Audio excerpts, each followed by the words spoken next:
Division 1, Buigu, Councillor Toby. Division 2, Councillor Elisala Duan. Division 3, signed by Councillor Aniba. Who's doing Division 4, Mabia, Councillor Fell. Division 5, Badu, Deputy Mayor, Councillor Wassamo. Online, Mayor. Division 6, Abkai, Councillor Manas. Division 7, Wag, St. Paul Mua, Councillor Levi.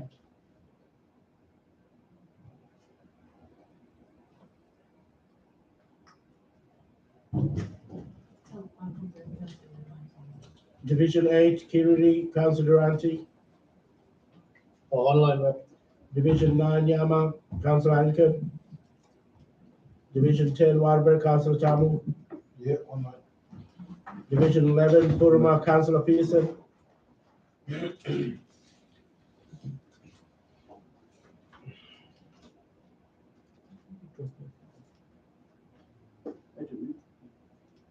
Division 12, Masi, Councillor Mosby. Online, Mayor. Division 13, Ugar, Councillor Stephen. Online, Mayor, and apologies for the delay. My medical appointment not 100% well. Thank you. Thank you, Councillor Stephen. Welcome. Division 14, Arab, Councillor Mai. Online, so. Division 15, Mayor, Councillor Bob Kage. Online, Mayor. Yeah. Yes, Mayor, sir. Councillor Pearson here by. Thank you, Councillor Pearson. Councillor Elisala is in the room. We've got a quorum. We'll continue. Thank you. Agenda item 3, CEO's report. We've got over to Acting CEO Dawson. Thank you. So, Mayor, through the chair, I will take the report as being read and just go through very quickly with some of the highlights that I noticed on the report. So the CEO report there, the building services team, Wayne, in regards to the capital housing investment plan, there's a community consultation happening this month here for Mobian, and ongoing work with the 24J compensation process that we spoke about earlier. And I also wanted to mention about the a follow-up work ahead for the team there, working with our state funding partners regarding the release of some bank works that's currently impacting ESU. In community services, one of the highlights I wanted to mention was the successful outcome of funding application with State Life of Queensland for an additional 4 IKCs with Mayor Masi, St. Paul and Saibai, and the team is working with SLQ around that funding agreement and also what that IKC looks like in terms of space and service as well.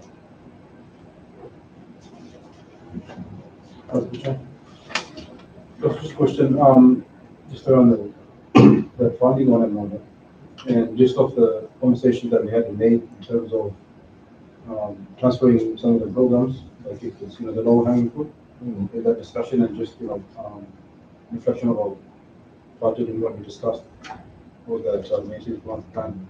So like if we, just putting, around that discussion, and if I'm taking, additional funding, like how and just with the discussion for the 18-month plan, how do we plan on, transferring those over, versus council core business and that sort of thing. Just off that conversation that we had in May.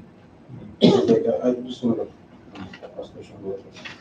So I believe, and this is not just community services, I think the other departments probably for those community services that we had staff that we identified and can transfer, or come up with plans on what we need to do with them. And there's different approaches, and from the community services space, I think it's through the sustainability committee. Those conversations with them, I think we have to look at, but also having external persons to look at it as well, so that we, can have a proper oversight of the costs of it, and how we can transfer it, meeting compliance as well, so that the service is well. Thank you, Councillor Fell.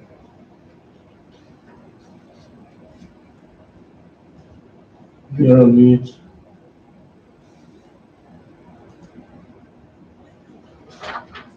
You're on mute. How come we can't hear you? Pretty sure he's off mute. I don't know why. He's not talking. TV volume? No. Sorry, we can't hear you, Councillor Fell. We're just trying to work out what's going on. Could somebody else please say something? Okay. TV volume.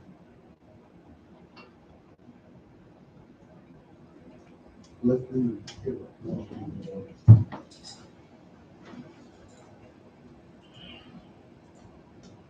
Is the TV volume up?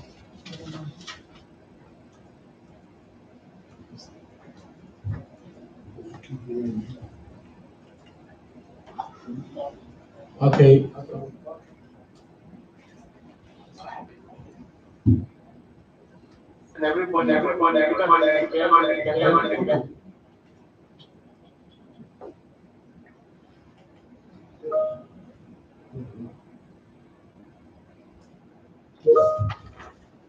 Hello, Ken. Yeah, I can hear you. Thank you. Oh, you can hear me now? Yep, loud and clear. Okay. I just wanted to touch whether there was any fit. I see in the report there was positive feedback from the visit of Christopher Fully, but was there anything promised for anything, or was it just a site visit and logistics? Thank you. Icon, if you can mute yourself, please. Councillor Fell, thank you for the question. I think he was on there was no commitment made to the Torres Strait, maybe to other areas, but in relation to the Torres Strait, there was no commitment made to the Torres Strait. I think it was more on a look, listen, learn expedition into the region in his capacity as the Premier. But we're still sending correspondence to the Premier's office in the development of it, given the light of everything that's happening at the moment, probably had impact on that communique from Council to the Premier's office. I have had one meeting between the Premier's office, David Kenton, after the visit to the region on the issues, but we did raise the financial sustainability issue, the ISIP. I did talk about the infrastructure issue, the MIP program for the region. I also spoke about the health stuff that's happening and the regional autonomy stuff. I sent through notes a couple of weeks ago to CEO Corporate, and I'm still waiting for letters to be drafted, to be signed off, to be sent to the Premier's office. The chair, we will have to revisit that communication. So we're expecting something back to your office by the end of the week, to make sure we cover all of the points that was raised with the So, Mayor, through the chair, just where will we go anyway? Which communities did we visit? They proposed 3 communities. Due to sorry business, they couldn't go to Moa, but they went to Saibai and Mea. All right. So maybe there's an opportunity to visit quickly. I know what you're saying, Mayor, but visit them quickly. He's had a look at the logistics of the very far communities, which is great. But maybe we need to touch base and invite him back again to them other communities as well, but more so to around the issues that we're actually facing. That's all. Well, thank you. So although the Premier only went to those communities, the councillors, have an opportunity to showcase their communities. Then after that, what I did with the Premier and David Kempton is give a regional perspective on the issue that they can see and experience firsthand in that one community. Like when Councillor Aliba is this on the issue of housing here, over climate change, rising sea level. Then I give a regional perspective. This in the region, this is the priorities at the moment. This is where we are with the current investment. This is where we propose it to go. This is how long it takes. So it just gives a window of opportunity for the Premier to understand that, and then I also give them the big picture of the region. Wow. But certainly we'll entail that into the correspondence to further inviting. If we can schedule probably the seawalls, Masig and Yamala, especially the two projects that's happening, to invite the Premier or Minister back up so that we can give the other islands the opportunity to look at what's happening. And then there is a While the Federal Minister, I think, for Transport coming up to the region. We're just waiting for TSIRC to confirm which islands are they. What is the through chair? Consider I just do one, especially on the transportation there, and the difficulty challenge that we face. Sorry, the Councillor fell for control. Well, in particular, the small community, I think fair enough, the big communities have them, fair share of the visitations, but it's important that come to the table, especially like the dredging the Uber and our transportation issues and housing and everything else in the mix. But certainly support the mayor in them deliberations on side. Like it's really good to see that how the minister engage and actually calm down and how one another stuff engage with them issues and concerns. I probably just wanted to add that too often I think we see it where they visit one or two communities and they put us all in the same basket, and we don't strike while the iron is hot to say, we are uniquely different and we have our challenges, and we are 15 communities lobbying for one set of appropriation, which is difficult. But just visiting, we need to maybe follow up quickly to speak and understand, like, these are the other challenges that we have, and we really want you back in community to have a look at these other communities, but also the financial challenges that we face when we lobby for appropriation, which is, they think we one council, but we actually 15. One council, but 15 mouths to feed. That's all. Thank you. Through the chair, just quick comments, Mayor.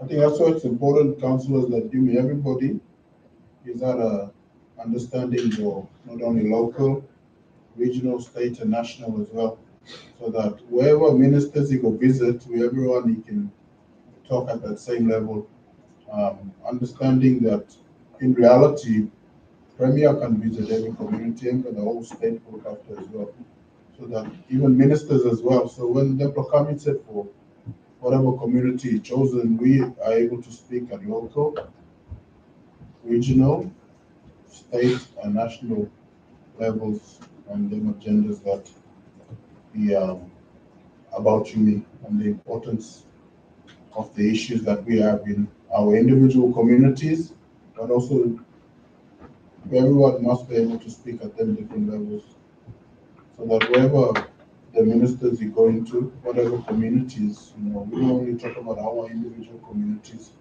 but the region as well. Also, Again, add on there, man. Just like, I guess it sort of goes back to what you were saying earlier about how versed each, councillor is with the information or the reports and everything and how we deliver.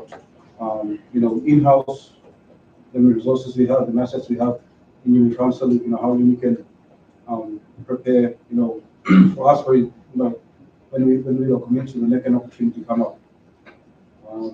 If we're singing from the same hymn sheet, then, I guess that's a stronger hold. But like anything to do with facts, statistics, any of the thing that we can collate, and even when we're giving information sessions back to our communities, how they're delivering there. Like you see them, some of them, like with their mail when you're reporting through your social media platforms, but what about the rest of the team as well? Like how we deliver? Because you come by again for that one too.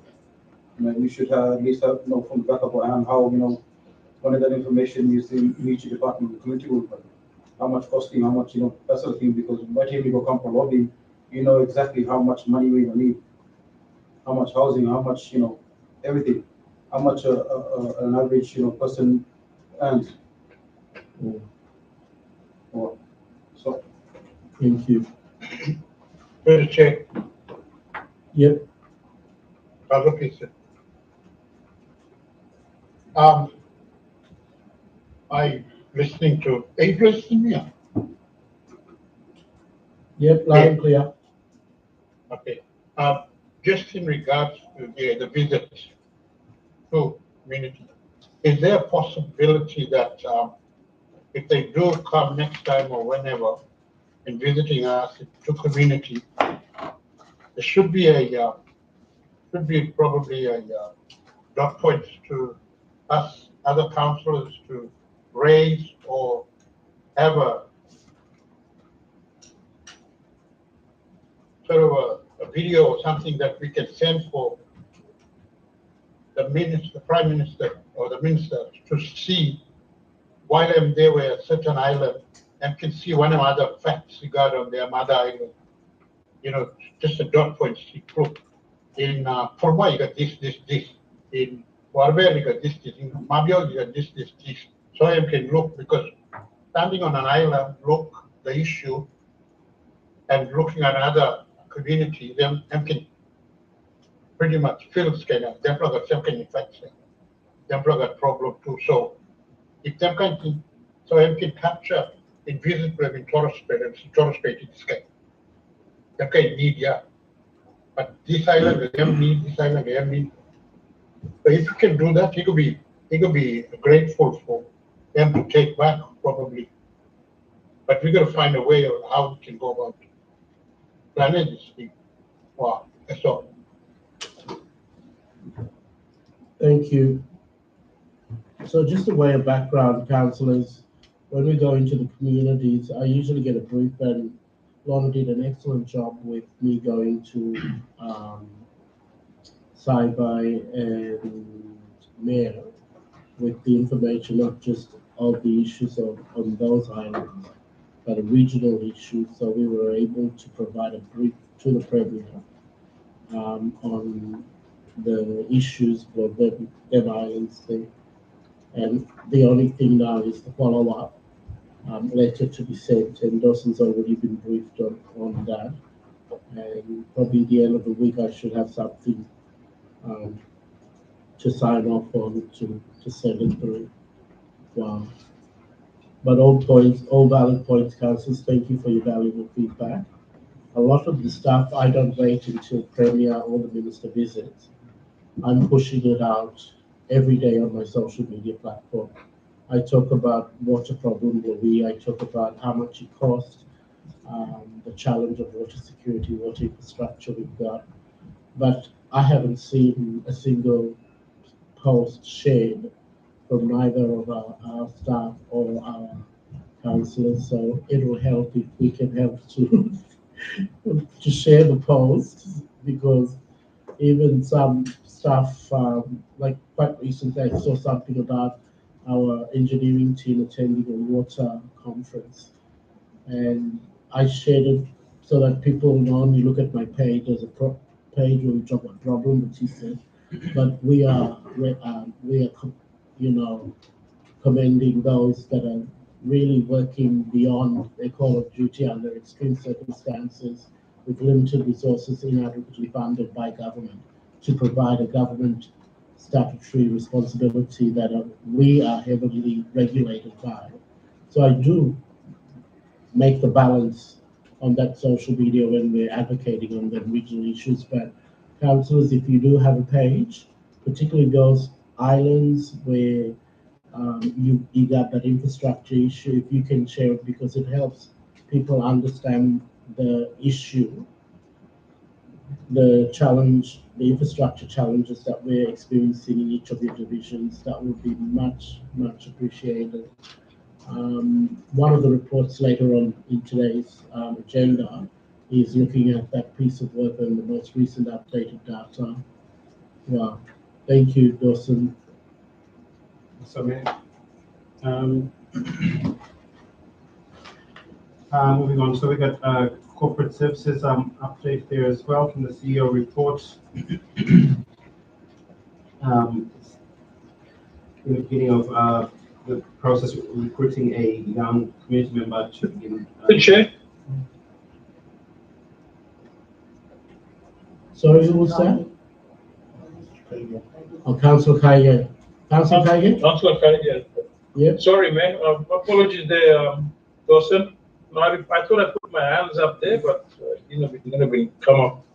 I just want to share on that, just to quick one on that, the Premier's visit. Mayor, thank you for, being there with we on the visit. I got short notice. Just so you can understand, look, listening to every councillor, Jimmy Phil and Councillor Phil and other councillors, Jimmy raised a very important question, that is the ample time that you may have for important people that come into the community, and then we have to make time for them just to raise concerns with you, because you may face the concerns 24/7, year in, year out, in the community and region. When Mary I've been got 3 weeks planned travel, but when Mary been sent that message and speak, Premier will come this way there, we have to sort of juggle. I have to juggle it around, and thanks to Mayor and Dawson for just to provide me with that my transport for the day, because I've been traveling the same day. But anyway, long story short, we made it happen, and the Premier was there. I'm gonna give me for 1 hour. 1 hour to try to get everything. The day before, I had to run around and try to get important information just to fit him inside with the 1 hour. How can we get the message across to him? So, Mayor talked about all the regional issue, Yumi. I had most of the time inside Loyam. I'd have to just take him around for just the key areas, just to show him where issue Mayor locally. But I think I just want to raise this point for Yumi, yeah, because of them kind of thing that Yumi got. Yumi really, not really. I want to suggest that forward for Yumi, that Yumi councillors, Yumi bro, strategic planning decision makers. No councillors should be performing operational duties. I just want to put this one across. Roles Blue Yumi should matter focused on strategic leadership, policy making, representing the community Blue Yumi. Then day-to-day operational staff, it should be the CEO and the staff. Yumi should get involved in any operational issues, because our decisions Blue Yumi, it matter focused on strategic issues, so that Yumi can get the one message across for them kind of opportunity when you get them. Whether if you land the message come out the Warbear. If you come out the lugar, the message come out the lugar. Give me put him himself and me put him himself. I just want to put that one across to me, which we seems to be doing operational work here. And them kind of thing you come, we miss out. So you should be focused more on strategic. When you workshop here, the CEO and the staff should be the ones driving it. That will be another kind of big opportunity. We have to try put everything together. I have to go to PBC because my issue was housing and land. We really need houses with this housing crisis. But you mean people need a house too. But people are battling this land issue, and it shouldn't be a problem. I always mention that one. Same in Mavio. Same everywhere. It shouldn't be a problem. This thing, housing should be a problem.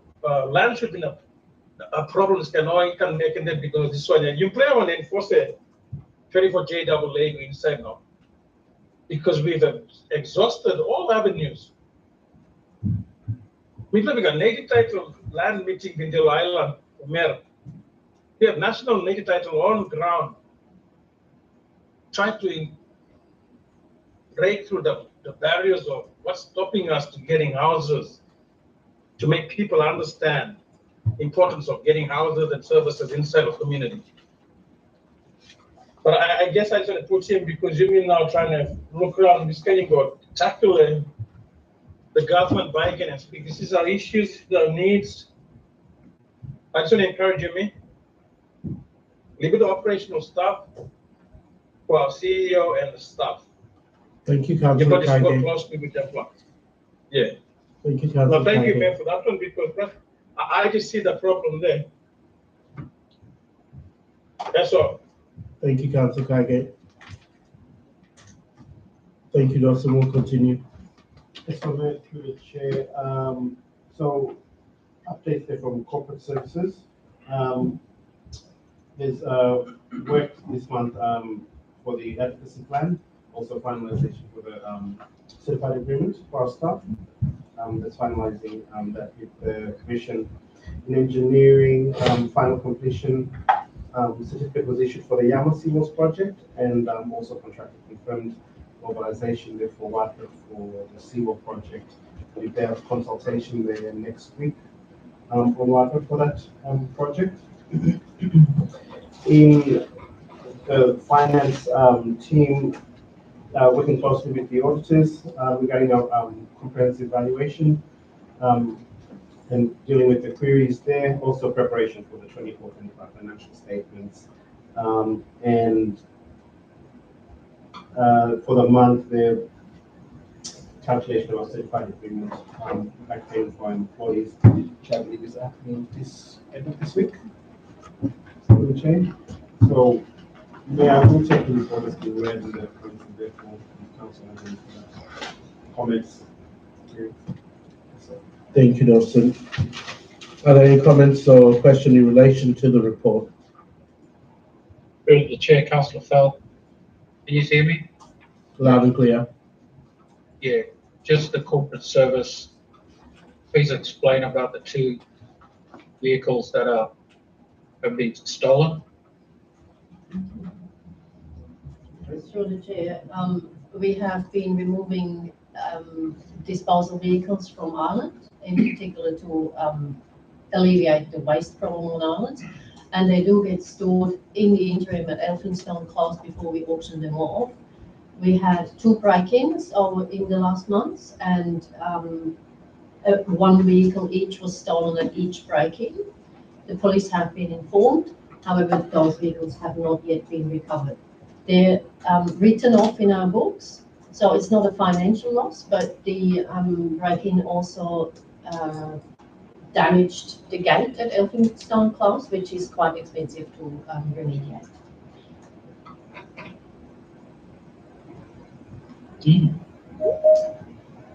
Don't know what to say. Thank you. Given the nature, I'd like if future inquiries in relation to these matters, if they can be raised to close business. It is. It should have. Maybe it should have. I don't want It's to be in on a the situation report. where people will be tearing this whole thing apart and having a go at stuff, is what I'm concerned about. I agree. Thank you. Thank you, Dawson.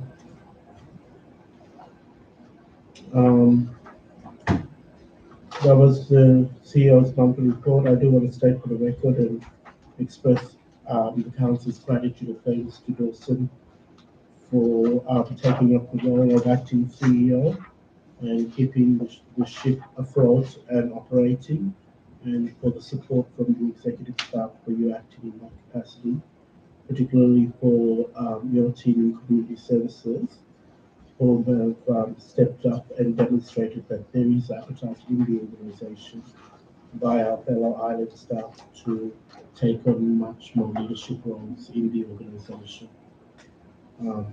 which is a joint effort and commitment of our collective leadership team. So we just really appreciate that.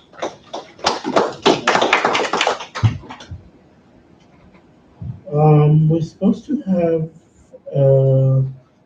deputation at 11:30, so we're just a few minutes. Oh, all right, thank you. The deputation we've got today is by James Muir. Some of you may know him from his previous roles, either in your capacity as an elected member or on your in your personal capacity as business owners. But without further ado, I'll welcome James and provide him with an opportunity to introduce himself and the work that he's already undertaking in the region in his current capacity. Thank you, James, and good morning. Thank you, Mayor, councillors, acting CEO, and the rest of the board and staff. Yeah, really thankful for the opportunity to present to the board at this meeting. And yeah, I'd like to thank you and start by acknowledging traditional owners and pay my respects to any elders past, present and emerging, and traditional owners online here today as well as in the meeting. Again, as mentioned, thanks for the opportunity to provide an update on tourism from the Department of Tourism. I do have a presentation if you're happy for me to present that. Otherwise, I can just talk through that as well. So I'm happy to do that either way. Whichever's easier. If you're happy for me to share, I can share my screen. Yes, please. Thank you.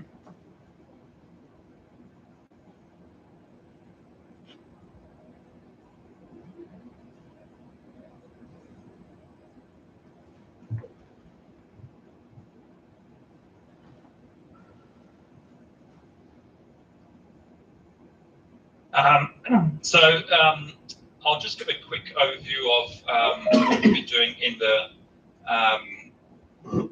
the Department of Tourism, and specifically in relation to the Our Country Advisory Service. So my role is the Senior Business Development Officer for the Xanthocast Torres Strait region. I took over in October of last year from Karina Drummond, who some of you may have known. As the Mayor mentioned, I have previously worked in the region for Ember as a consultant and across both tourism and other small business plans and programs in the region as well. And prior to that, sort of my background is in small business and startup development as well. So some of the other things I wanted to quickly touch on today was the Destination 2045, so the Queensland State Government's 20-year tourism plan, some of the current projects in the region as well as some opportunities for tourism in the region, especially the outer islands as well. And happy for you to jump in any time if you do have questions or need for me to expand on some of those as well.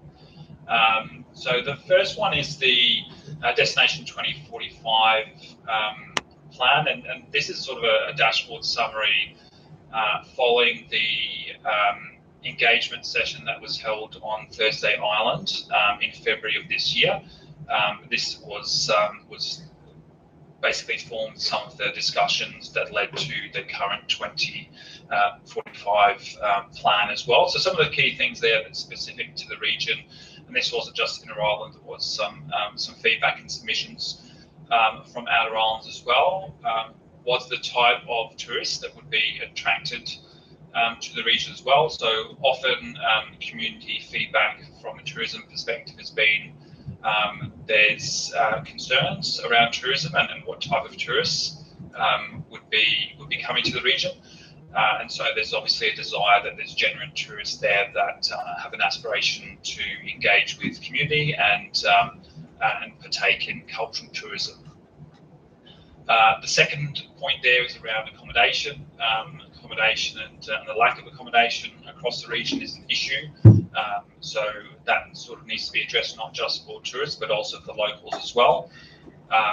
Another key point was the need for local people to drive the tourism operations across the region as well, and developing a regional tourism brand and strategy. And this is something that I want to expand upon today in a bit more detail later on as well. So having a Zanakest Torres Strait regional strategy or a cluster island strategy, looking at some local tourism organisations and associations, and maybe looking towards a longer term regional tourism association. So whether that fits under Tropical Tourism North Queensland or is separate to it, that's something that can be starting to be discussed as well. Looking at how we can support small startup businesses, not just tourism businesses, but businesses that are associated with tourism as well. And then looking at the pathway. So it's not just around starting those businesses, but who's going to work in those businesses as well. Obviously back in February and March when this dashboard came out, airline partnerships wasn't as much of an issue as it's now, with only being one scheduled airline supplier in the region, with Skytrans pulling out. But that is obviously an issue. Signage across all of the islands is key, and not just for cultural areas, but also just in terms of when people are landing, whether that's at the wharf or at the airport, is important. And then there's opportunities, I guess, around events and training as well. So these were some of the key things that came out of that engagement session on Thursday Island there, and that's led to the current Destination 2045 plan as well. So my colleague as well, who works across the region, is based on Thursday Island, is Neville Johnson. He's currently in the NPA today, but he's also a key contact there if you do need any information or on the way. He generally covers the region as well. So a little bit of information for those of you who don't know about the Our Country Advisory Service. We are a team that works within the state government, that's also funded by the Torres Strait Regional Authority. We've got 5 senior business development officers across the state. So both myself and Neville work within the AMPA and Torres Strait region. Marley Ingram looks after North Queensland, and Christina Canino looks after the Central Queensland region. And we've just had one staff member move internally to another department for Southeast Queensland, so we've just recently advertised for that Southeast Queensland role as well. Now we're supported by 2 project officers and a program manager in Kali Jaya as well, who's also got family ties from Bardu and Mayor. So our role is to support Indigenous tourism operators, or those aspiring to be operators across the different regions that we work, and we've got a number of different sort of funding bodies that support different projects that we're rolling out. So whether that's discovery workshops that we run, and that I recently ran on Marion, for instance, and that we're looking to run on Bardu in a few months' time, or the Strategic Indigenous Tourism Project that's been funded by NIA, where we're looking to train up rangers as tour guides so that they can start to deliver projects on country as well. So we use a business growth framework that takes people through from initial idea right through to trade ready. And when they get to that trade ready stage, then we generally pass them on to Tourism Events Queensland, who can then start to take them to overseas trade expos, like for instance we did with Joey Laifu at Island Stars. He's recently just come back from Japan and had an opportunity to go to Japan and present his product over there. So that's sort of the focus. You come through with an initial idea, or you may already be running a business, and we work with the businesses individually to help them scale their business or get to the stage where they have a really market-ready business that's able to attract both domestic visitors and tourists, as well as international visitors and tourists as well. So looking at the tourism ecosystem overall for the region, we work obviously with Tourism Events Queensland as another government agency, but we come under obviously Tourism Australia's branding as well, input, and work closely with Tropical Tourism North Queensland. Their CEO, Mark Olson, is really supportive of the region. He came up to the region for the April school holidays, and is really supportive of tourism across the region as well. So there's a number of other bodies as well. ITOC, we're encouraging them to come up to Baju in October, where we're looking to host a workshop in October on the 23rd, and QFNTC as well, so the Queensland First Nations Tourism Council. So we work closely with a lot of these bodies, and that's sort of a quick snapshot of the different tourism ecosystem for those who are not sure. Obviously, each of the councils have different aspirations in relation to tourism, but our role is to support the councils as well as those individual businesses and the RTOs in whatever aspirations that they have as well. We do also work closely with GBK and a lot of the PBCs as well. I did a presentation to GBK in November last year, and following that, a lot of the different islands invited both myself and colleagues out to some of the other islands, Mary Masik, Badu in particular, to run workshops with the PBCs and with tourism operators on those islands as well.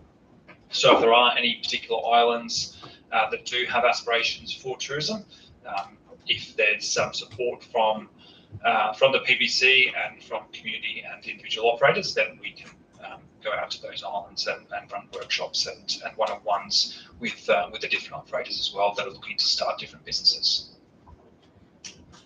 So this is just a quick snapshot in terms of the funding that's provided to tourism across the region. This is provided by QTIC, which is Queensland Tourism Industry Council. So around 3.5 million is available each year in funding, and some key stakeholders for First Nations businesses across the region. NIA in particular has been really supportive and provided us with $6 million in funding to roll out the Strategic Indigenous Tourism Program and the projects under that as well. I'm in charge of running that specific Emerging Field School program, which is the tour guide training for rangers. So that will see approximately 60 rangers across the state do that specific tour guide training on country. And so approximately around 20 different groups across the state. For the Torres Strait in particular, Malbiag and the Cowrick Rangers would be eligible to take part in that program. So we'll be sending out an EOI to them this afternoon to see if they're looking to take part in that program. There is an eligibility criteria around that in terms of their governance and capability. If they have 2 to 3 rangers in particular that will be able to partake in the training, and once they're selected, there'll be a supplier who's been selected recently through the procurement process that will go on country and work with those rangers and the ranger group to develop a specific tourism product for them as well. So what we're trying to do with the different ranger groups and also with the Indigenous tourism operators is to develop products like these that are really culturally appropriate and can be used on on destinations like Discover Aboriginal Experiences, which is Tourism Australia's website. So these are some examples there of some of the things that can be done on the different islands. And so these are some of the prices. The majority of these are mainland prices, so I would expect any pricing to be slightly higher for the Torres Strait in particular. But these are not normally your normal tourism experiences. They can be, looking into existing kind of operators' experience in as a painter, for instance, which obviously there's a large number of very experienced and well-known painters across the region, through to Indigenous knowledge and bush tucker tasting and things like that. Glamping in particular is a great opportunity across the outer islands. For instance, there's less of a cost in terms of building infrastructure, and also they can be taken down during the wet season and monsoon season in particular as well. So those are some of the things that can potentially be done and set up for quite easily and much lower cost as well, without having to spend too much on infrastructure. So I mentioned before about sort of tourism businesses and support businesses. So often people think a tourism business is a tour guide, or it's accommodation, or it's a fishing tour or flight, for instance. But there's a lot of other support businesses as well that come around that. And in particular, we're looking at running some training on Mayor, in particular around that hospitality side. So a big part of getting tourists and visitors in particular to come back and to spend more money is around that hospitality, that service that can be provided. So this experience for visitors in particular is really useful. And so it can be for the domestic island market, as well as those contractors that are visiting as well. So how can we improve that experience whilst those contractors are there? How can we get them to spend more money each night that they're there, by just adding extra products around, it could be local produce, how can they take back extra fish, and delivering that in a specific tourism product as well. Another really easy kind of win, or an easy example, is just bike hire, for instance, across each of the islands. An island like Masik, for instance, which is very easy to get around. Hiring out a bike for $10 to $20 per day, for instance, is a really easy business to kind of get started. So these are some of the things that we kind of recommend when we're running our workshops, and these are some sort of the examples that we can provide each of the different islands in terms of tourism support businesses. So this is a quick snapshot in terms of the numbers of tourists and visitors that have been visiting the region. I guess an issue here is around access to specific numbers. So you can see there on the left-hand side, there is some numbers for the Thursday Island and the inner islands through the Torres Shire, but getting accurate information for the outer islands there isn't as much money in terms of that domestic overnight expenditure. And this is really important, more so not for us, but for the individual businesses when they're developing their business plans, when they're applying for grants and funding, because they don't have access to this data. It makes it a lot more difficult for them to submit their application and be successful in any grant or any funding application, for instance, with TSIRC and with NIA. So potentially for the businesses to get access to this information would be really useful as well. But we've managed to put together some visitor numbers there, I guess, for Padell's Ferry and Horn Island Airport. So that can then be extrapolated, I guess, to a certain extent for these outer islands. But yet more work is sort of needed as we go forward in this area as well. I'm happy to support if that's the case, to assist with this as well. So some of the projects that we're working on, I guess since I started in October, is the establishment of a Torres Strait or Resident Cairns tourism brand. We did hold an initial discussion on Thursday Island as a roundtable around this in May of this year. But we are working with the TSIRC to run a workshop on Bardu in October, on Thursday the 23rd of October, and the discussion around that tourism brand is really important. So it'd be great if any of you would be available, and once that agenda is finished over the next week or so, I'll be sending out invites to the board and people see if they're available for that date as well. And the next step, I guess, is around marketing the regions. But it's really important that that the region is marketed in a way that's reflective of the community and I guess the different councils' aspirations as well. At the moment, that's not really being led by the region. A lot of the information and the marketing is done from outside the region as well. So it's important that there's a key influence of local councils and local businesses in that marketing as well. As mentioned, that Bardo Business and Tourism Workshop is being run on the 23rd. That was just announced yesterday. We managed to book that in with Bardo running that out of the public hall there, and that's supported by TSIRC Economic Development Team, as well as the Department of Small Business, DATSIP, and a few other smaller partners like TSIRC and Many Rivers as well. So some of those discussions, again, not just around the marketing the region and the tourism brand, but also looking at local tourism organisations and associations. So we did have our first cluster group meeting a few weeks ago with MPA and Torres Strait businesses. And at that Bardo Business and Tourism Workshop, we want to have a bit of a networking event for those businesses, as well as the first sort of face-to-face event. That event on Bardo will also see businesses from TI come out to Bardo, so we will be chartering time and tide to take out businesses from TI all the way out to Bardo. I think some of the big feedback that I've had both on Miramasig and Bardo in particular has been that most of the meetings have always been TI and Horn Island focused, and this is sort of an opportunity to bring out businesses from TI, Horn Island, and those inner islands out to Bardo to collaborate with businesses on those in the Western Islands as well. So we'll be looking to encourage businesses from Mobiag, Cook and St. Paul's, etc., to also attend that Bardo Business and Tourism Workshop as well.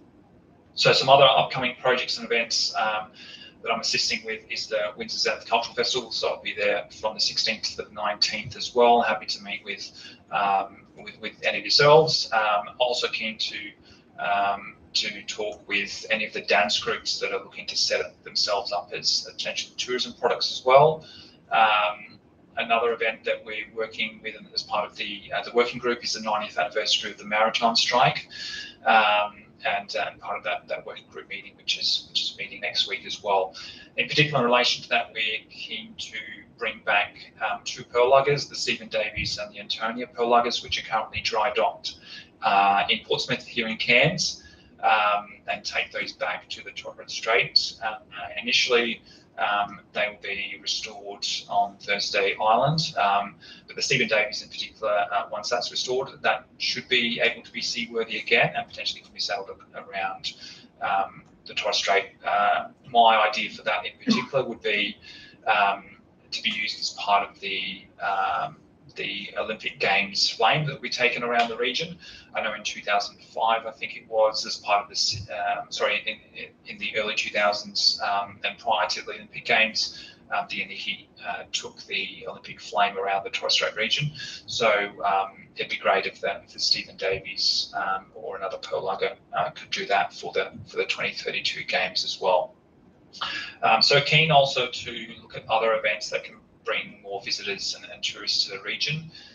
In particular, been working with the Deadly Runners Club there on TI around a marathon for the region. The MPA has sort of got a social marathon that's kicking off this weekend, but would love to do a similar one on the outer islands. It would be a great opportunity to do that. It's about 21 kilometres between St. Paul's and Cook in there. So to run there and back would be approximately a full marathon, so 42 kilometres, and that's a great opportunity to bring visitors from outside the region who'd be keen to spend a little bit of money on the outer islands as well. I know particularly there's a lot of running groups in Cairns that regularly attend Weeper and other events across the region as well. So I've been working extensively with a lot of the operators on the outer islands, Badu and Masik and Mare in particular, to continue to develop their product, and have also started talks with Boigu about visiting in March of next year. But again, if there's any other islands in particular that have some aspirations, I'm happy to head out there as well. So we've focused predominantly on accommodation. Obviously, that's an issue on a lot of the islands, and providing them with extra support around how they can not just provide accommodation, but also tie in some catering, some tours, and improving the hospitality when visitors are there.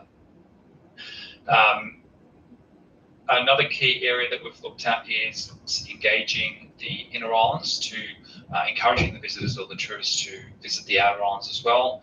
So not just doing daily trips on Thursday and Horn Islands, but also spending a few extra days on either Hammond and going to those near Western Islands like Badu and Mobiak and Kuban, etc.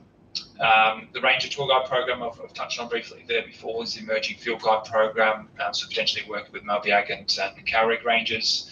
And probably the last opportunity there is around the Cairns Airport. So when I started in October last year, one of the things that I noticed, being the first sort of port of call before flying up to the region, is there's no presence from the Torres Strait and Cairns region at the Cairns Airport. And after discussing this with the commercial manager there, they were really keen to have either an art gallery or a small shop at the Cairns Airport. So working with the TSIRC as well as the traditional owners, Jabagai, here in Cairns to set that up. There's still sort of some passageway negotiations that need to be done with the Northern Land Council, but that's in discussion at the moment. That's a really interesting project that I'm working on at the moment as well. So this is just some of the things that we can potentially do on some of the islands as well. So on Murray, we had a bit of a community discussion and getting some feedback from community around what do a community want tourism to look like. So if you do have specific islands that have concerns, we can potentially run these discussions and potentially answer any questions and concerns they might have as well. And so we always encourage community to co-design or design what they would like any tourism to look like. So often these are some of the questions that I've had over the last few years is, they've got concerns they don't want their island to turn up like Bali, for instance. So obviously we can co-design to make sure there's no small low impact numbers, for instance, as well, and introducing things like cultural induction. So PBC can potentially pick up people from the airport, take them through obviously down to the TSIRC office to sign in, and they might have a cultural induction there where they should visitors and tourists can go to, and these areas you can't go to, for instance. So on Mare in particular, and I wanted to show this sort of example, which you can potentially use for other islands. Dark sky tourism is a key part of Destination 2045, and I think it's a huge opportunity for Mare in particular, but also for some of those near Western Islands as well. There's a huge amount of knowledge, especially from the elders in Mare in particular, people like Sega Pasi and Alo Tapim, who I met with when I was out there a few weeks ago, who've got really extensive knowledge around this dark sky tourism and stargazing, and knowledge of the Baysam and Tagai constellations in particular. And so developing this into a bit of a tourism product, focusing specifically on those niche high-end customers who really want to know a lot of this information and visit specifically for this experience. Mare in particular has this minimal light pollution. It can provide really pristine conditions for stargazing, for astrophotography. They were heavily covered in the book First Astronomers by the Professor Dwayne Hamacher down at Melbourne University, as well as David Boson from been there as well. So dark sky tourism is an opportunity. I guess different islands have different opportunities. If you look at Boigu and Saibai in particular, there's opportunities there around birding. So there's already a boat that goes out there a few times a year to look at the Papuan hornbill and other birds. So each island can potentially have different types of tourists that visit, but this is an opportunity that we identified for there in particular. And these are some of the experiences we can work with PBC, work with different operators to develop. So those guided night sky tours, astronomy workshops, overnight retreats as well. James, so these are some. Yeah. Okay. So these are just quickly some examples here and across the country in terms of some First Nations examples. But maybe I might just finish there and see if you have any questions. I think it's better to get any questions from yourselves and happily to address those as well. Thank you, James. Councillors, any comments or questions? Presentation. Thank you, Councillor Pearson. Yes, just two things. In regards to, you were saying when you live in Cairns or in Cairns Airport that you don't see information of Torres Strait. Is it possible that because of the two existing flights are coming up now, it's Qantas, probably Skytrans as well, to have a booklet of some sort, reading information that tells about Torres Strait. So when passengers do get inside, there's a book there that tells us here is not the only one-stop shop. There is other islands that you could go to, you could find this. People will read out they travel for the 1 hour, 45 minutes to one island and to know that there is an option that they could continue to go. That's one of those things. And also, I was just thinking when you mentioned about Stephen Davis and what's the other one, Anthony. There is another boat that was named after Yohana Kela. It still exists. I think Valentine Nona, I think, is the owner of the boat. But where Stephen Davis and them that built, I think the lad there knows about it too. And maybe you could suss it out, find out this boat, get Kela, named after your island. Okay, I think that's the HB Hotel Bravo HB boat. It's called at the moment. I think that's down in Magnetic Island from memory. I heard Valentine was involved. I'm not sure if he owns it. I think he was involved and did his training on that boat. But yeah, I can have a chat with you about that follow up in terms of that. But I have had a chat with the current owner of that boat as well. He also runs a training organisation and is keen to. He's quite. He's about sort of semi-retired and wants to pass it on. So I've started discussions with GPK about if they would like to do something with that boat in particular as well. Yeah, thank you. That's all. Thank you, Councillor. Yep. Thanks, James. There's a lot of moving parts. Councillor Ellis, I'll have to go on. Thanks for your presentation, there, mate. I think the best interest of TSIRC. I think my first question would be around what part as enabling partners council has, and what council gets out of this, mainly around the strategy and how the implementation of these strategies within communities. As majority of the communities Doggett is still on the council. So how does that sort of business aspect, or how what makeup is there in terms of collecting rates and charges and that sort of thing, and setting up our community members for the best, and if it's for commercial purposes, and how we sort of get that, because at this point in time council doesn't collect rates for our constituents but for commercial businesses. So in that sort of mindset and that mind frame, particularly when we're talking about the one board concept, regional assembly, if you've considered that, and more so around the information that you have. It's more focused on the TSIRC and how that's sort of rolled out, and understanding is that you're focusing on the big communities, but how do you then from a cluster perspective, as you mentioned, for the best interest of the whole of the outer Torres Strait, because it's sort of as you would understand, it's quite different in terms of the capacities that we have on ground, because the conversation, if you come to each community, it's a lot different, I guess, in terms of how the stances are. Yeah, no, thanks for sharing that. I think I'm happy to, I guess, work with council around what do you think the sort of the best approach is for the different cluster groups. Whether that's I know there's been sort of discussions around current tourism associated assets, for instance, that's managed by the council as well.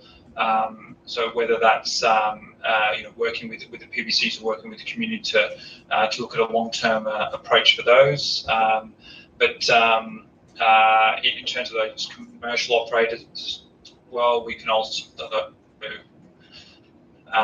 provide specific support and advice to those businesses that are starting up. So long term, if there's aspiration to move them into ratepayers as well, we can sort of support those organisations as they go forward. And that's why we're keen on Badu to bring up a number of different organisations that so where we don't have funding, for instance, they may have some funding. So we're on the Badu event in October. We bring small business stats.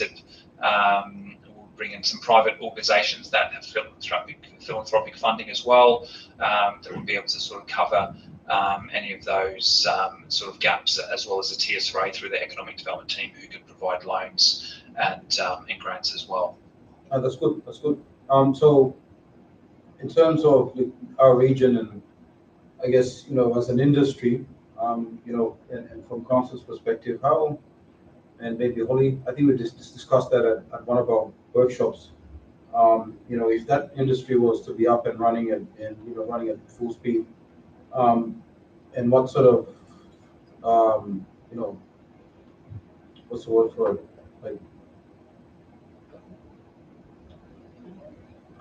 not really time frames, but like in terms of what we're getting out of that industry as a local government entity. From a commercial sort of thing, and different benefits here, or because so I get into is like just with our situation with council, we're looking at getting income, and to assist with everything else. So if we're sort of if there's opportunities from outside that are coming in externally, how do we sort of make that or arrange that from from the regional strategy, economic strategy, or tourism strategy? How would that look like? And because I think it'll be interesting to see how that would fit into what our current committee has as well with the economic development with Councillor Stevens. So I think that's where I'm getting to. Yeah, so I think in terms of revenue for council, potential opportunities, and a lot of regions globally are introducing a tourist levy. So that's potentially something that would, be a revenue raiser for councils. So whatever impact tourists and visitors are having on the region can be sort of offset by that tourism levy as well. So that's potentially one, one consideration for people that are visiting the region. And it's something that's that most visitors globally are accepting, and I can sense some different models in terms of how that looks like in different countries and in different regions as well. So I think that's probably the easiest one, and the sort of the low-hanging fruit that can be introduced without too much backlash. And then there are a number of, other revenue streams as well that can be looked at. I think specifically around tourism, it is an emerging industry for the region, and most tourism operators still, and emerging operators still need to do a number of different things. They, sometimes they're tourism operators, they're also artists, they're fishermen as well. So they do have to have sort of multiple revenue streams, and also because the tourist season is seasonal, it's during the dry season for the majority of the year, then people do need to look at sort of other new revenue streams as well. We're looking at doing a number of different sort of pilots at the moment to kind of help with that. So, for instance, working with Rocco Island, because they have a very different season. They have the wet and dry season, but Maury Island, for instance, and some of the islands between November and February, they actually have good weather. And so working with Rocco Island to take some of their tourists out to Murray and potentially some of the islands as well over that November to February period where it is bad weather on Rocco. So looking at things like that, how we can extend the tourist season and work with those outer islands over that period of time as well. So it's not just an April to October season that it is currently on for those inner islands. Thank you. I'll go to Councillor Stephen, will be the last one before we go on lunch. James, thank you very much for presenting here today. Would like to see what you're doing in the region, connecting to what we're lobbying for, particularly at a strategic level, because we want to see development in community and small business opportunities for our people, but it has to be nuanced in a way with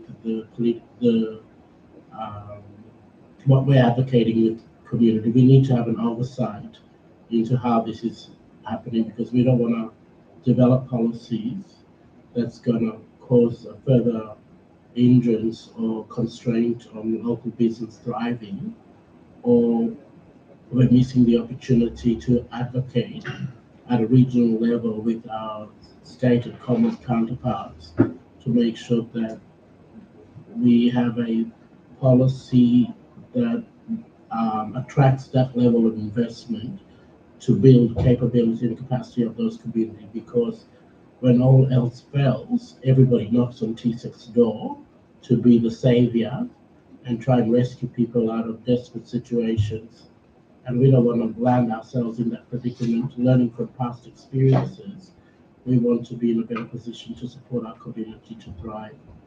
And it's why Councillor Stephen, as the Advisory Committee Chair for Economical Development and Growth, with the following committee members, Councillor Elisal and Councillor Manas, have been driving an economical development strategy to encompass what are the common themes across the region, and particularly what's been captured under the community priorities under the corporate plan of Council from 2025 to 2030.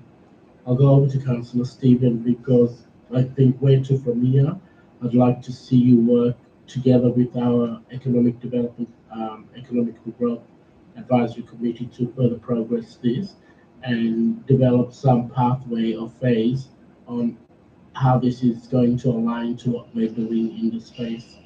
Thank you, Councillor Stephen. My sincere apologies. Over to you.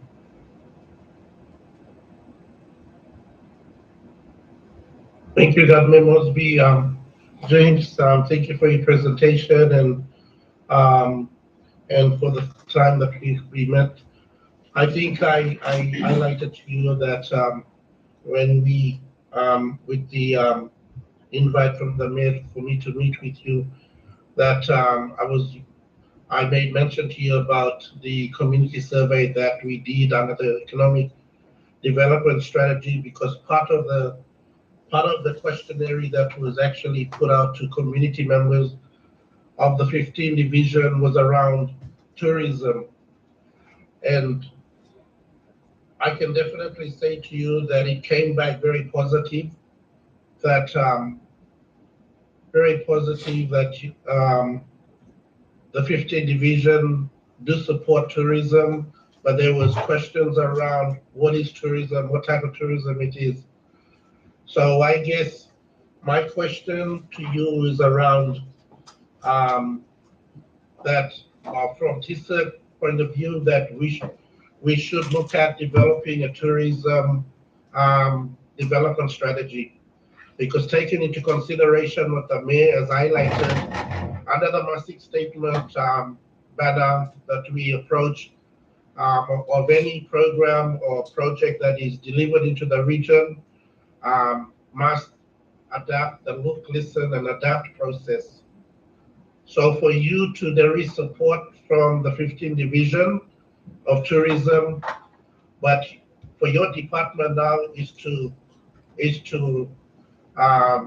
visit those communities, just like we recently did under the Economic Development Strategy, by sitting with the people in the community and hearing from them directly what they want. The invite is already there because the survey that came back was very positive. So I'm not going to say much, which the mayor has highlighted, because we don't want if supporting things that we don't have a strategy in place, because if anything goes wrong, it will always come back to council.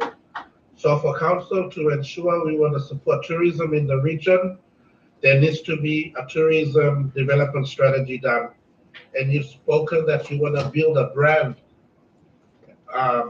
developing a regional tourism brand strategy. Everything you talk about then will fall into place. But the first thing is you must start from the grassroots level up. So I accept the invite from Mayor Mosby to work with you and my committee and our executive director, Susanna, there, of how can you support TSIRC now in supporting the aspiration of our people through that survey. They highlighted that they want tourism, they want to look at tourism. How can we look at implementing a tourism development strategy for the council? And I'd like to take this offline and we can have further discussions on how we progress. Thank you very much. Thank you, Mayor. Thank you, Councillor. Thank you, Mayor, for that. Yeah, definitely agree with both of your comments around that, and yeah, I'm happy to make sure any of these strategies and any of the support aligns with with the council's aspirations for the region as well. So definitely we'll catch up soon with Councillor Stephen there to start discussions around how best we can do that. Thank you very much, James. Really appreciate you taking the time to reach out. I commend you on the work that you're doing with 2 or 3 of our outliners already. Would like to replicate that across the region. I think there is an appetite. There is fear, but fear only comes when people don't have oversight, insight, or have the capability and capacity to manage and have control mechanisms in place to be able to leverage of the current opportunities, but make sure that culture, identity, and community safety are not jeopardized by the economical opportunity or some of the aspirations we want. But thank you for having that, using your previous experience to make sure that this is a co-design process moving forward, and that all key stakeholders are around the table when talking about how can we create those economical opportunity for our people. So big answer to you and your colleague,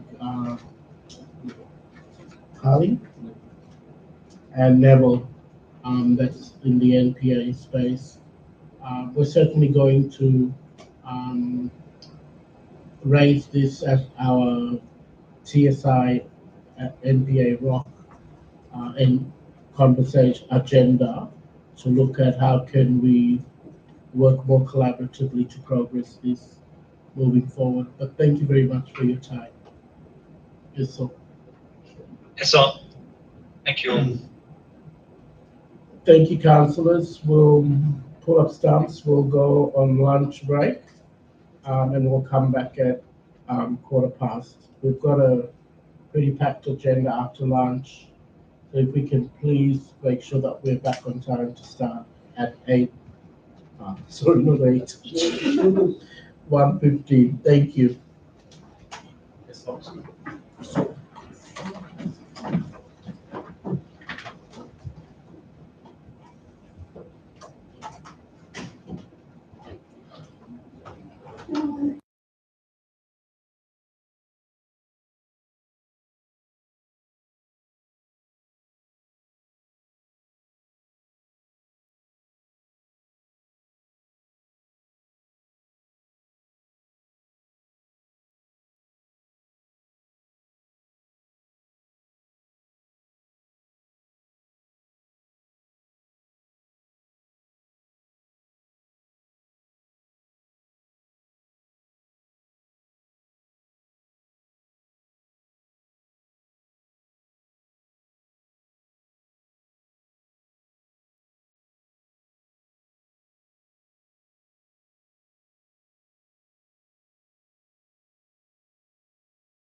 Coach, good afternoon. Nathan, My apologies. I'm working on my clock and my watch, and my watch is like 1:15 now. We'll just do a quick check with to make sure we've got a quorum. Division 1 Councillor, Division 1 Boyko Councillor Toby. Division 2 Duan Councillor Elisala. Division 3 Saibai Councillor Adiba. Division 4 Councillor Keith Bell. Councillor online, man. Thank you. Division 5 Deputy Mayor Councillor Wasamo. Online, man. Division 6 Arkai Councillor Manas. Division 7 Ward St. Paul Moore Island Councillor Levi. Online, man. Division 8 Kiriri Councillor Duranti. Online. Division 9 Yama Councillor Ankin. Division 10 Warburg Councillor Tamu. In the room. Division 11 Puruma Councillor Pearson. Online, man. Division 12 Massey Councillor Mosby.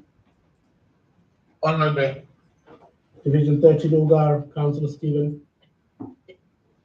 Online, man. Division 14 Arab Councillor Mai. Online. So, Division 15 Mayor Councillor Kaige. online, man. And so Councillor Tamu and Councillor Elisala walked into the room. I can confirm we've established that we've got a quorum.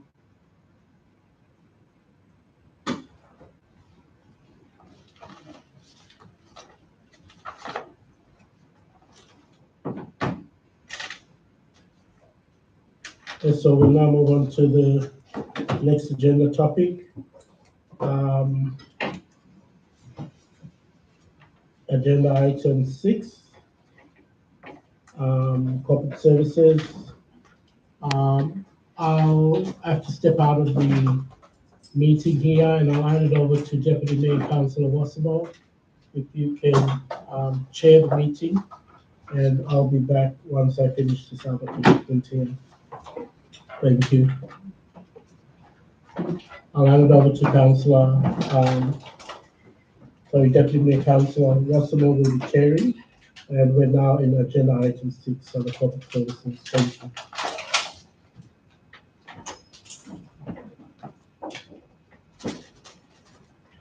Thank you, Suzanne. Thank you, Deputy Mayor. Thank you, Mayor. Councillors. The first Corporate Services Directorate report is 6.1 Community Grants Program Allocation July 2025. I will give a quick overview. Councillor Fell has declared a conflict of interest for item number 1, so he also declared that he would leave the room for that item. But I will do the overview first. For the month of July 2025, Council has 3 applications for community grants allocation in front of them for decision. We also had 1 community grants application that required divisional contributions in the month. We had 3 funeral applications that were considered ineligible, and we had 1 community grant application that was considered ineligible as well. 2 community grant applications were processed out of cycle. You have the details in the tables in the report, and there is an attachment 1, that shows the fund balances for all divisions at the 11th of August. I am happy to take any questions. If there are no questions, I will follow our usual process of doing the recommendations one by one.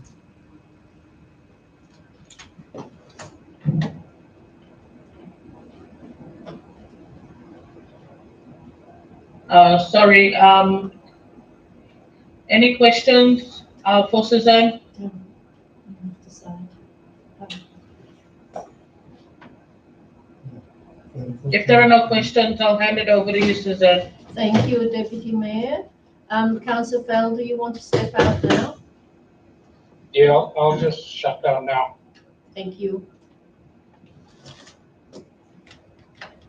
All right, the first officer recommendation reads, Council resolves to allocate community grants program funding to applicants in accordance with the community grants policy CG 2611, Anakin Fell from Mabiak for $2,500. It is for the National Under-18s Touch Championship in Coffs Harbour.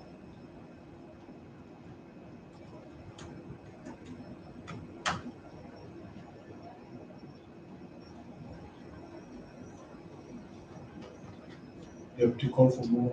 I need a, Deputy, I need a mover and a seconder, please. Sorry, it's difficult to try and maneuver when I haven't printed the agenda out. As for that, Suzanne, councillors, I now call for a mover and a seconder. Moved by Yes, Councillor Elisala, seconded by Mike. all in favor. Any against? All in favor? Aye. Aye. If none against, motion carried. Thank you. So Suzanne, the next one. Darrell will get Councillor Fell back into the room, but I will continue. Recommendation number 2 is that Council resolves to allocate community grants program funding to applicants CG 2614 Ugul Malu Boigu for $5,886, which is for the Women's All-Star Carnival in Cairns. Thank you, Suzanne. I will now call for a mover and a seconder for Ugul Malu from Boigu. Moved by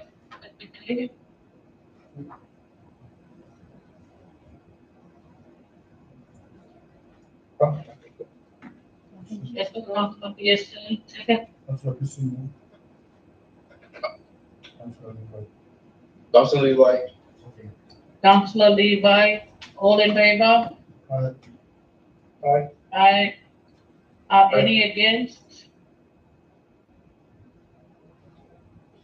If none against, motion is carried. Thank you, Suzanne. Councillors, the third recommendation reads the Council resolves to allocate community grants program funding to applicants CG 2615 Saint Saviour Church Boigu for $5,359.65 for musical equipment to support ongoing community church fellowships.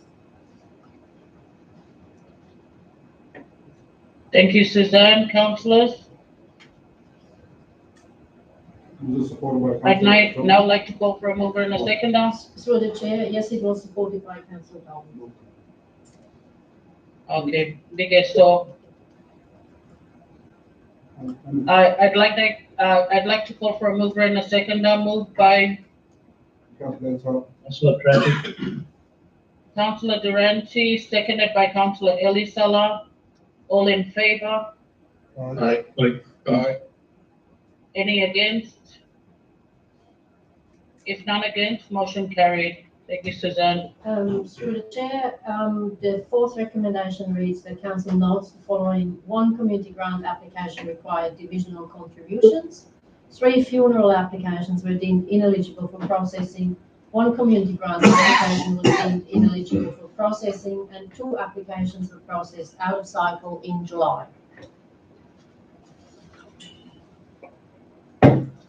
Do you need a mover and a seconder for that, Suzanne? Yes, yes, please. Thank you.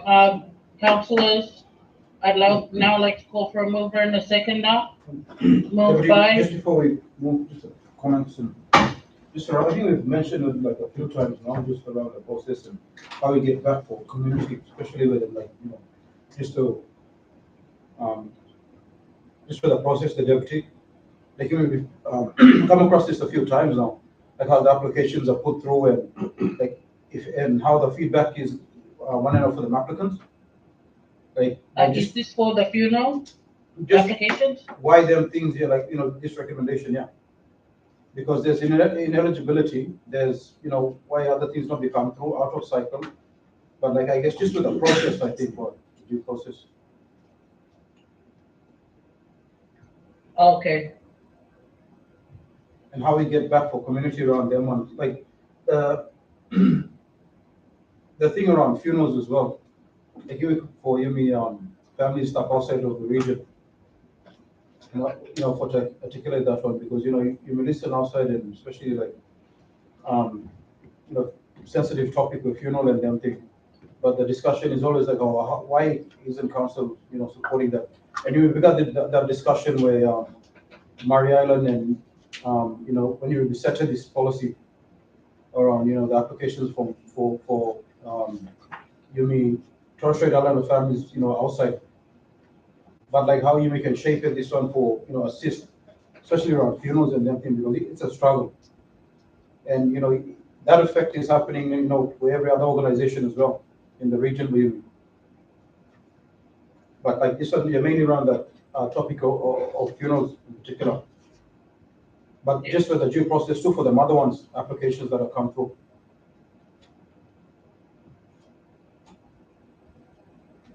No worries. So Councillor Elisala, that is noted. Susan, if you could note that. Sure. In terms of process and the policy.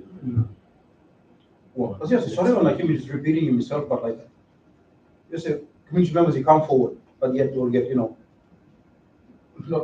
they'll get anonymous because the policy doesn't cover it or. I think it's also about raising the awareness and more sessions as well. And maybe like how we can find other ways or like direct them plan what's a better option or opportunity. Yeah. Like We even have with talked about TSIRC and that stuff, like before. it's maybe the same person, I don't know, but what? So Councillor Elisala, councillors, any other questions or comments?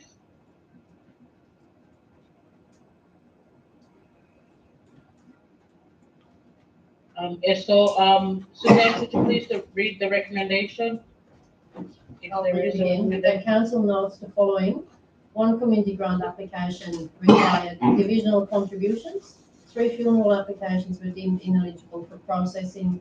1 community grant application was deemed ineligible for processing, and 2 applications processed for out of cycle during July.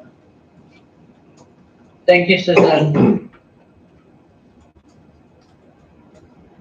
Please excuse me. I'm sort of like navigating up to my agenda and going back down to where we're at. But Next agenda item. I need a mover and a second. Oh, yep. My apologies. Thank you, Suzanne. Councillors, I'm asking for a mover and a seconder. Moved by Deputy Elisala. Councillor Elisala, seconded by Mosby. Councillor Mosby. So, all in favor? Any against? If none against, motion carried. Thank you, Suzanne. Thank you, Chair. If we can move on to the, next agenda item. Through the Chair, agenda item 6.2, the funding acquisition report for July 2025. This is a report for noting, doesn't need a mover or a seconder. This is the first report for the 25-26 financial year, so it doesn't really have an awful lot of information in it that will come during the year, but we had 1 funding application that was successful during July for $2.2 million from Queensland Health, and we have submitted 1 funding application for the value of just over $30,000 to the Department of Local Government Raising Multicultural Affairs. I believe that department is now called something else, but the Department of Local Government for the Indigenous Council's Critical Infrastructure Program. You will see in the tables there is that 1 successful grant funding that we received, and we've also left the pending applications in the tables. They are from the previous financial year, but if successful, they will be approved this financial year. I'm open for any questions, please. Councillors, any questions or comments? If If no other questions or comments, Suzanne, I'll hand it back over to you. Thank you. I will go to agenda item 6.3, which is the operational plan 24-25 final progress report. This is the fourth report on that operational plan. The report is a collaboration across the organisation to close out the majority of our operational plan items. 18 items have been completed by the end of June. 32 were still in progress, but majority close to completion. 3 have been put on hold and 6 not started, which also means not on hold. Majority due to funding or resourcing issues.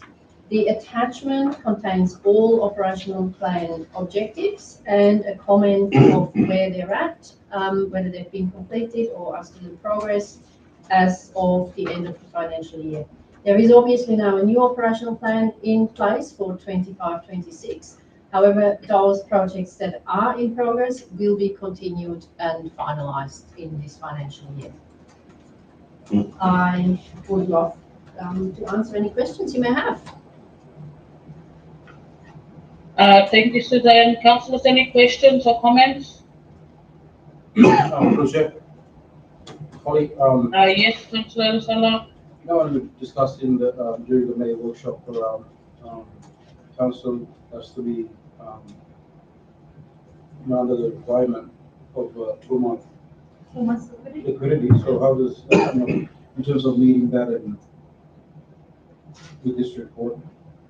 So through the chair, in my report, I will go through the liquidity. So currently, because we've had some grants that have been paid upfront, which are untied, such as the financial assistance grants and the ICFP, our liquidity is above the 4 months. However, when you see the report further on in the agenda, you can see that that line is decreasing over a period of time, and we go below the 4 months liquidity. So my statement will be when I present the report that although we are currently over it, Council's financial sustainability is still a concern. It is just because we have received those funds up front and they are to last the whole financial year for the 25-26. So with that, the budget on the QAOs or?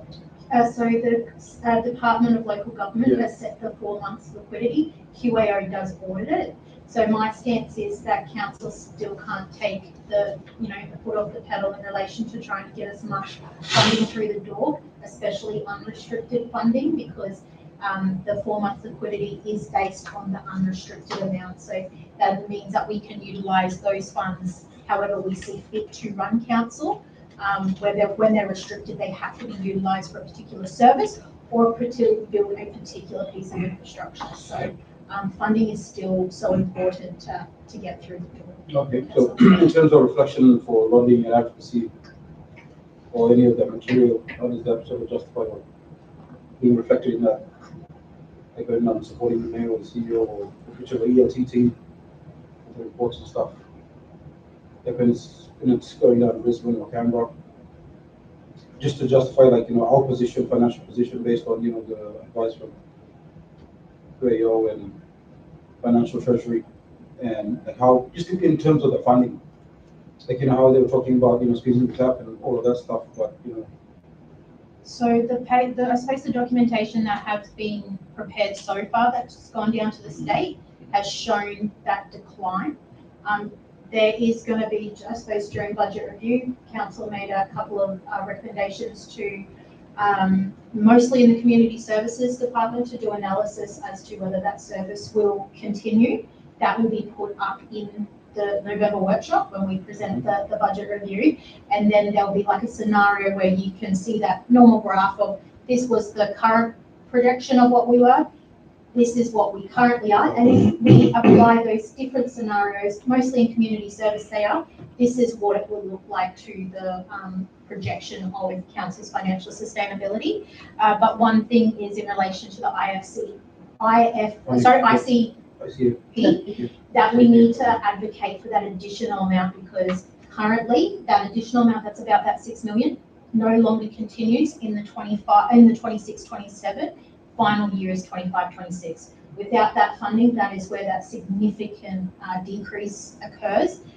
As I previously stated, that is not going to fix council's financial sustainability. It just buys time to put other processes and actions in place to be able to improve the financial sustainability. But I'm a big advocate of that. Advocacy needs to occur right now in relation to the ICFP. Yeah. It can't wait. That's my No, definitely. professional Definitely. opinion. And I think the reason why I asked that was because I did ask a question in May about other models that, Yeah. you know, with any low-hanging fruit or with that good example as well around advocacy, if you get funding or not, or if you know, what's not core business to council. So yeah, through the chair, though, all that, so I suppose that scenario will be put out for November, working with Dawson and his team very shortly to start that process of that scenario, what the effect will be if council makes a decision. And through the chair, council at its last meeting decided to reduce the workshop from 2 weeks to 1 week and reallocate the funding for the second week to support the mayor and the deputy mayor in their advocacy efforts over the next year.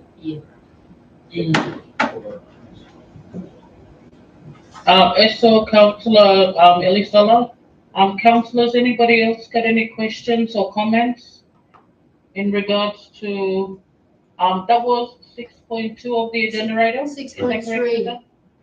6.3, okay, operational plan. Any questions, councillors? No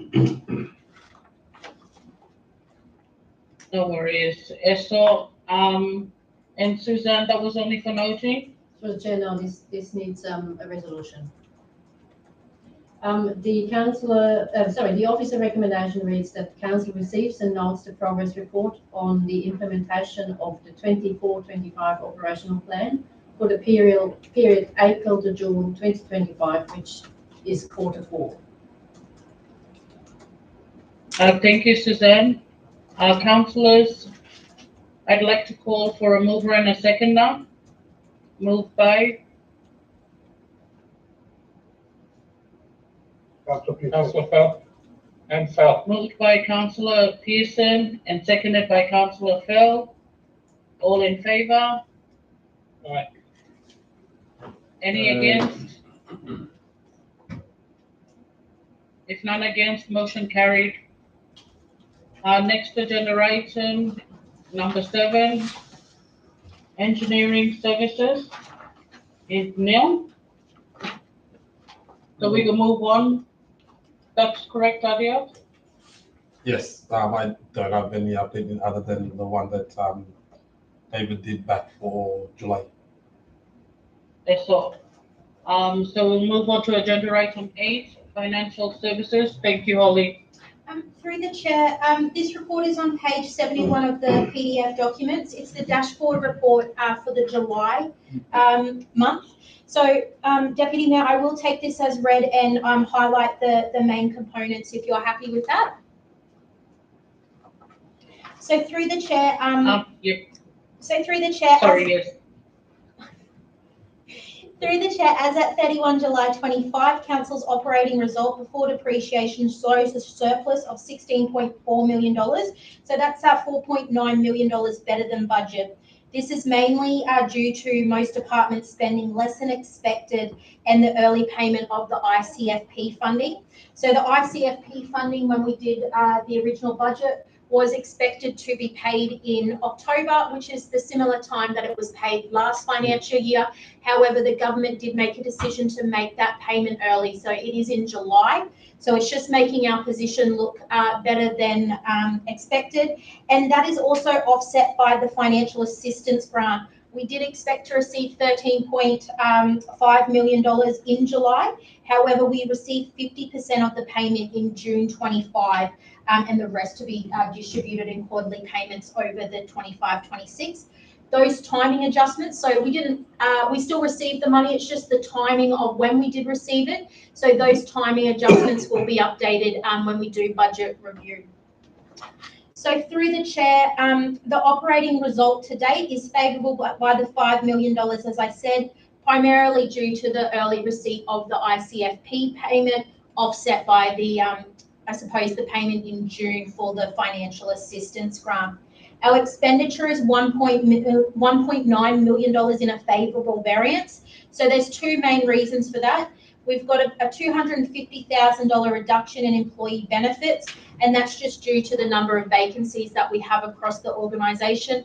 However, that is offset by the temporary consultants and contracted staff that we have backfilling those positions, as well as there's a $1.7 million lower materials and services cost. That's due to some has to do with the high vacancy rate that the projects haven't started, and also it's a timing thing. It's only the first month of the financial year. Some of those projects just haven't commenced for the department. So that's, I suppose, the two main drivers for the 1.9 million. And our net result to date is in a favourable variance of 11.3. That is primarily due to depreciation has not been processed. As in previous years, council would be aware that depreciation is not processed until we roll the asset system. So audit was on site last week conducting their final visit, and they'll be on site the following week. Once we do get the final sign off from audit to say that the 24-25 accounts are true and fair, we will roll the system and the depreciation will be updated. Through the chair, Deputy, before I move on to the cash flow, has councillors had any questions in relation to just those points that I've raised?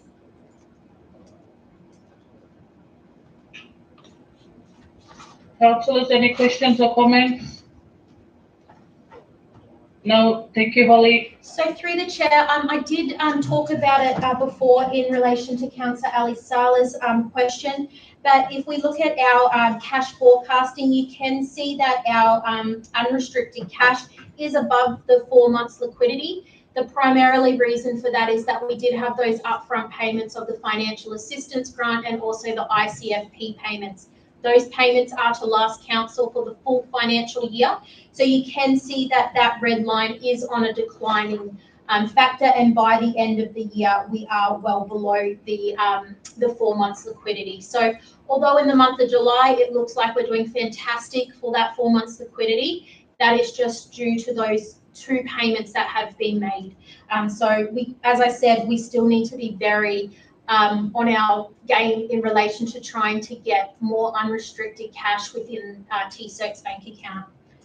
So through the chair, Deputy Mayor, that was the main points that I wanted to highlight in relation to the dashboard report.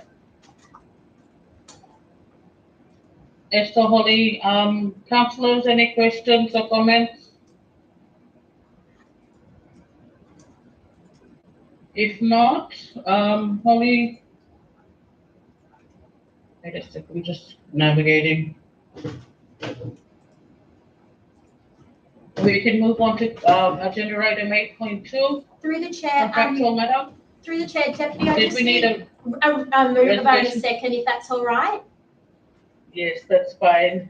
So through the chair, the resolution is that council receives and endorses the monthly financial statements attached to the officer's report for the 25-26 year to date for the period ended 31 July 25 as required under section 204 of the Local Government Regulations 2012. Esther, Holly, councillors, I call for a mover and a seconder. Moved by Councillor Bell, seconded by Councillor Mosby. All in favour? Aye. Aye. Any against? Aye. Motion carried. Thank you, Holly. We will move on to agenda item 8.2. Through the chair, this document or paper, is on page 83 of the PDF document. So this is an expression of interest process for council to establish and approve contractor lists. So there's an exception that exists in law and policy for the procurement of services without inviting written quotes for tenders. One such exemption is when the service provider is on an approved contractor list established in accordance with section 231 of the Local Government Regulations 2012. To streamline procurement of regularly required services from frequently used and mostly local contractors, it is proposed to establish an approved contractor list. To do so, a resolution from council is required to publish invitations of expression of interest from suitable contractors. So before we can even go out to EIY, council needs to make the resolution that administration can go out for the expression of interest. The aim is to put a fully compliant arrangement in place that will engage service providers with scheduled reviews and regular opportunities for new persons to apply for appointment to the approved contractor list. The EOI process will ensure the opportunity is promoted via posting on notices at all of our council's administration offices in the Torres Strait Islands, direct emails to selected existing service providers, and meetings between BSU staff and local service providers on island. So through the chair, this is a report to go up to council to allow that process can occur for the EOI, and then it will come back to council once that whole process is done to adopt the approved contractor list in a couple of months. Thank you, Holly. Councillors, any comments or questions for Holly?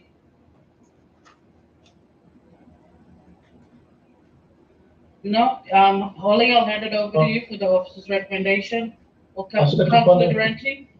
Mr. Kapon, for all your, just in regards to this paper that's been presented here, does this relate to preferred supplier, or is this something different?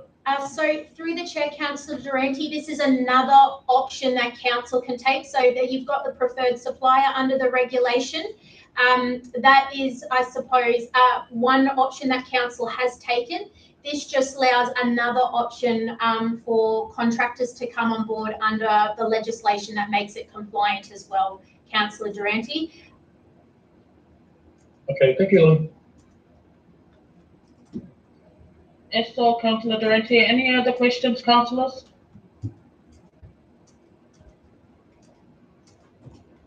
Thank you, Holly. Please read the officer's recommendation. So through the chair, the recommendation is that council resolves for the purposes of establishing an approved contractor list in accordance with the regulations 231 of the local government regulations 2012 to 1, publish invitations of expressions of interest from suitably qualified persons for at least 21 days, A, on council's external website, B, on the vendor panel platform, and C, on notice boards at all of council's administration's office, and 2, delegate the power to the CEO pursuant to section 236 and 257 of the Local Government Act, A, to choose persons for the approved contractor list on the basis of sound contracting principles listed in section 106 3 of the Local Government Act 2009, and enter into, negotiate, make, sign, amend, or discharge contracts with suppliers on the approved contractor list without seeking quotes or tenders, or subdelegate such powers subject to the limitations provided in the procurement and ethical sourcing rules.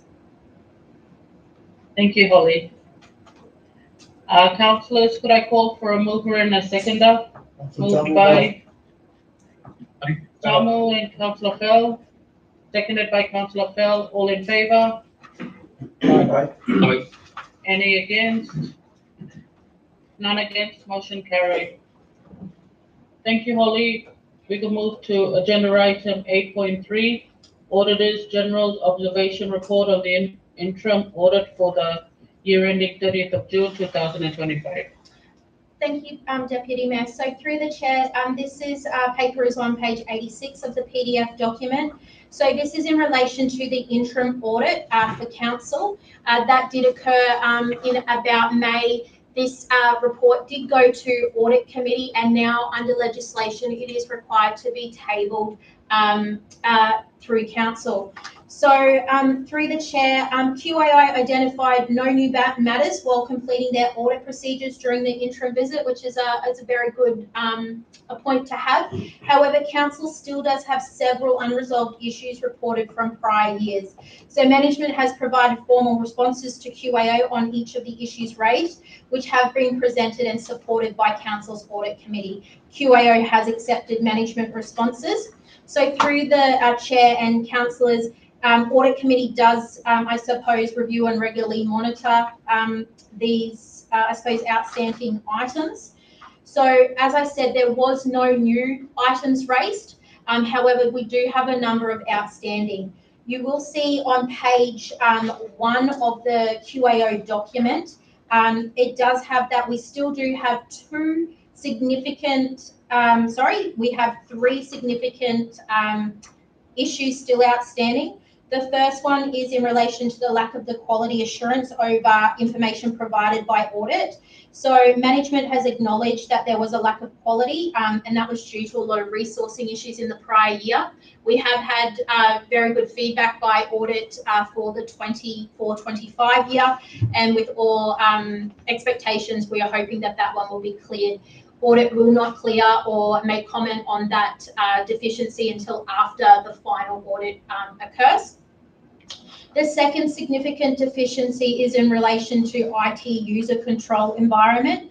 So during interim testing, they identified that there was further instances of employees and contractors not being terminated on a timely manner. So the team within IT is just working on resolving that issue, and that's expected to be undertaken by 30 June 25, which audit will do their testing while they're out here. They potentially have already done it last week, or they will finalise it next week when they're out. The second one is in relation to receipts not retained for credit card transactions. So audit has updated. They said that current year transactions include additional information as recommended. However, reconciliations on some of the corporate card holders are not done in a timely manner. Also, the value of purchases from restaurants, cafes, and other food providers is still significant, and there's still a lack of documentation on business nexus, with majority of meetings noting networking meetings.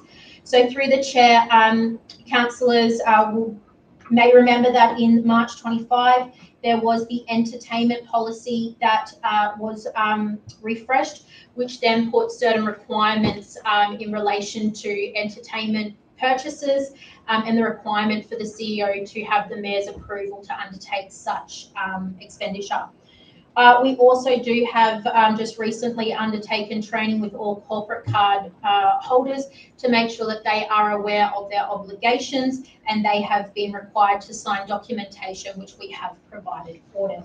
So through the chair, just in relation to that, in relation to the 30 June 25, I do not expect that for audit to clear that, because there is still some credit card up until 30 June 25 that were delayed in submitting their reconciliations. So I do believe that that one will remain, and it will probably be interim 26 that can possibly be removed. In relation to the next items, they are classified as deficiencies. So your significant deficiency is your highest form of deficiency, and then you come down the secondary level. So we do have completeness of job costs used to calculate Q-billed invoices. So audit committee has been briefed in relation to the work that BSU and Anthony Ottaway has been doing to undertake a review of BSU. There's been a lot of training that's been undertaken with the supervisors, and we're hoping that those, I suppose, process changes that has occurred in BSU, that we will see that deficiency is removed. In relation to the next item, this is resolved pending or audit verification. So that verification will happen while they're on final site, and that is that there was a lack of a travel policy. Council would be aware that it was adopted it was signed off by the CEO in April 25. However, communication didn't go out to staff until July 25. So audit has obviously taken the stance that if staff were not aware of the policy, that there may be non-compliance. So that one, depending, may be a new deficiency that is raised. So not all material balances reconciled during the year. So there was a number of balances that were just done as a year-end adjustment. That process has changed, and audit has put it resolved pending audit verification. The next item is non-compliance with the procurement policy and local government regulations. So this is an ongoing, I suppose, issue within council. There's been a lot of work that Tom and the team has done in relation to the procurement. We have put more policies in place. We've undertaken mandatory training, and we've actually changed some of the workflows so that purchase orders are reviewed before they go to the authorising officers to make. So we are really doing an education piece and improving those processes. So we are hoping that that deficiency will be cleared in the near future. The next item is the employee certified agreement that is resolved pending audit verification. The next item is a work in progress that's in relation to the register of interest declarations for executives not obtained in a timely manner. So management is working on a suitable control for exit procedures to include a review of any necessary declarations. The next item is resolved pending audit verification. That is criminal history checks for new employees. So the recruitment policy was silent on it. However, there has been a position creation form that provides consideration of whether checks is required. The next item is resolved pending audit verification. So that is council meeting agendas and minutes are not publicly available within the specific time frame. Council is getting those documents up in the required time frame now. We do have a work in progress in relation to excess leave balance. So staff with excess leave balance have only increased from the previously identified. Steps are being taken to implement leave management plans with those individuals. The next item is another work in progress, council. That is for business services unit capitalizations. So the capitalized upgrades of community buildings. So there was a new process put in place where all capital works will be capitalised at end of year.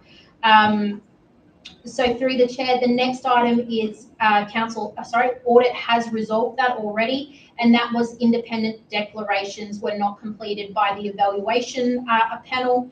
So that is a compulsory requirement that has been put in place. Community grants outcome reporting requirements, so that is being resolved pending audit verification. The next item is the outdated policies on council's website. So that is a work in progress. They have identified that outdated policies noted on the website was the fraud and corruption prevention policy, termination of tenancy policy, and also the investment policy as well. The next item was the work in progress for the grants revenue assessment. There was some inconsistency between prior years of grant revenue, so the team has done a position paper in relation to that. And the final item is for the recognition of the maintenance of revenue. So that's a work in progress for the BSU department. So there's just been changes in the way that that's being processed with the work that Finance has done with Anthony Ottaway and Wayne's team, just to ensure that all of the R&Ms are recorded in the appropriate financial year. So through the chair, Deputy, that is the auditor's report. As I said, it is monitored by audit committee, but those are the statuses if there was any questions from council. Thank you, Holly. Councillors, any comments or questions?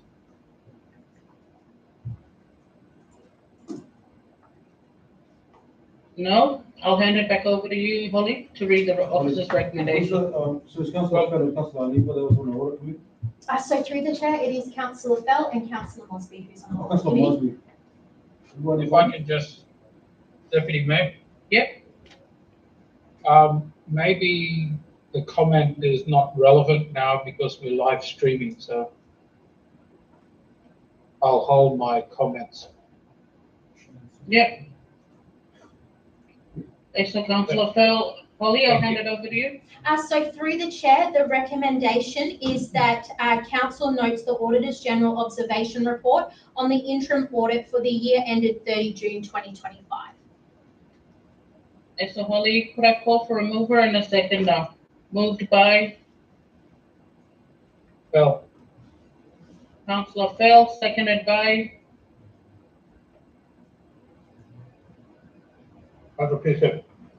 Councillor Pearson. All in favour? Aye. Any against? If none against, motion is carried. So we can move on to agenda item 9, which requires us to go into closed business.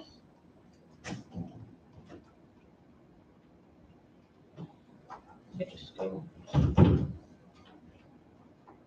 Bear with me.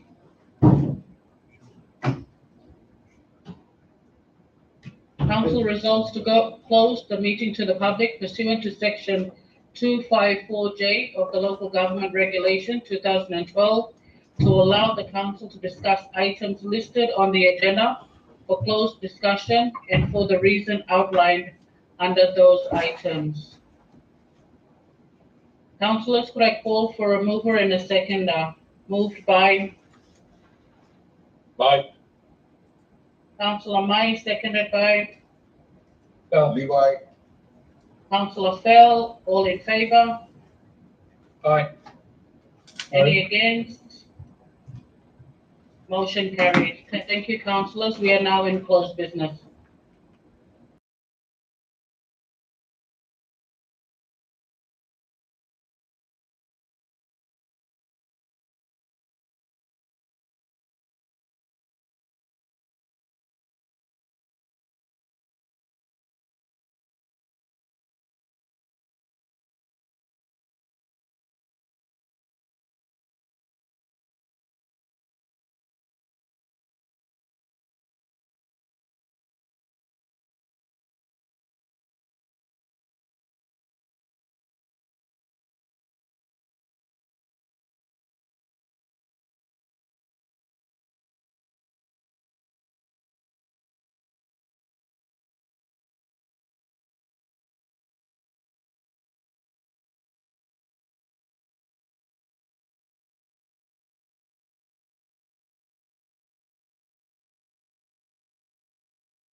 Right or down? See, that's still up there, Holly. Have you looked at? I'm completely on the Teams.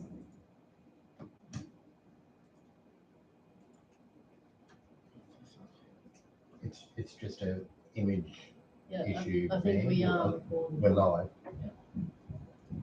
Thank you.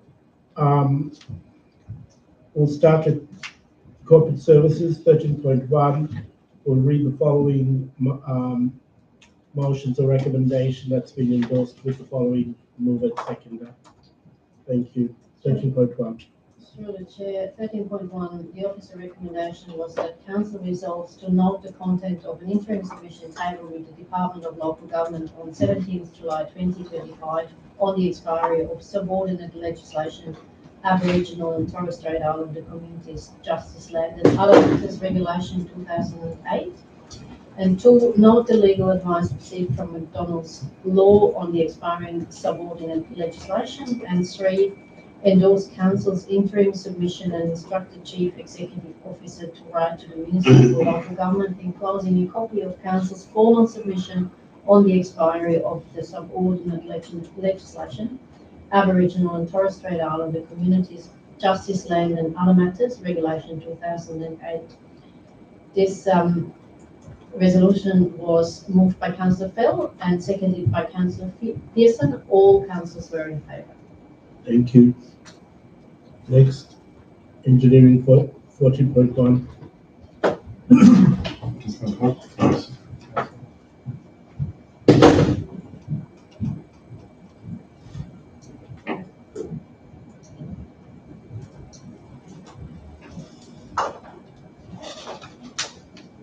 Right out here. I just have to do recommendation.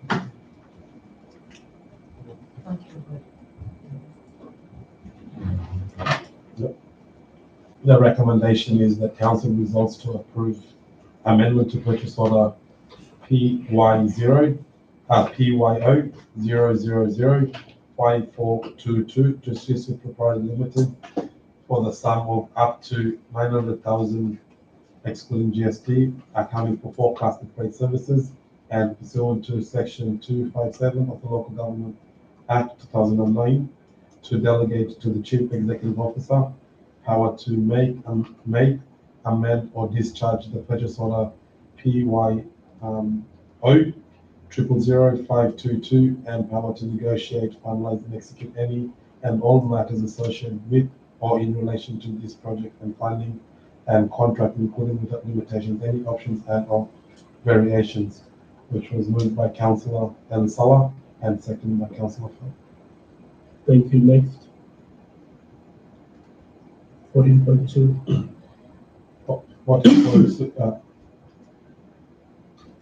The recommendation is that council resolves to enter into proposed funding agreement for TSIRC .004.3.2324P.REC for disaster recovery funding arrangement, DRFA betterment.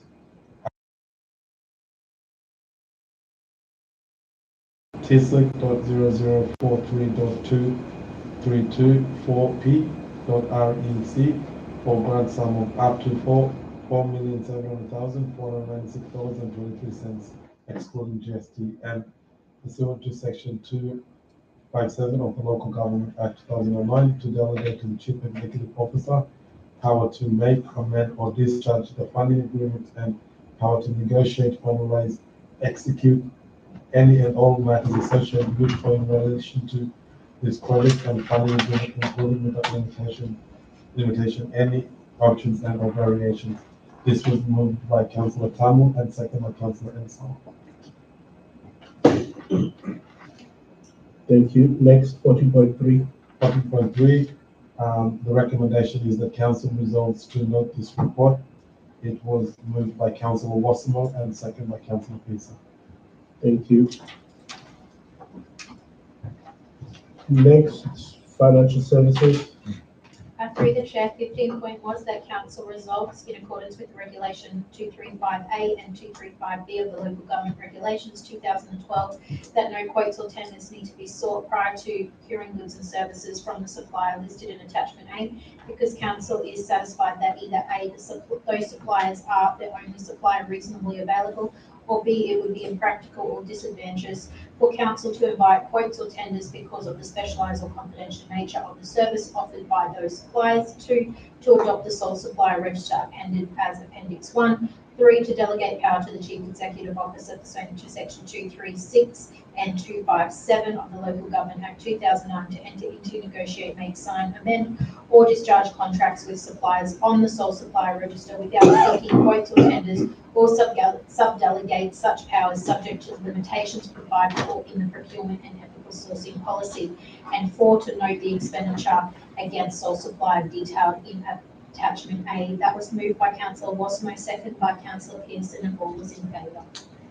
Thank you, Holly. Next. Through the chair, 15.2 was that council notes the status update on the renewable energy project as endorsed by the Project Steering Committee on 4 August 2025. That was moved by Councillor Ali Salas, second by Councillor Mai, and all was in favour. Thank you, Holly. Next.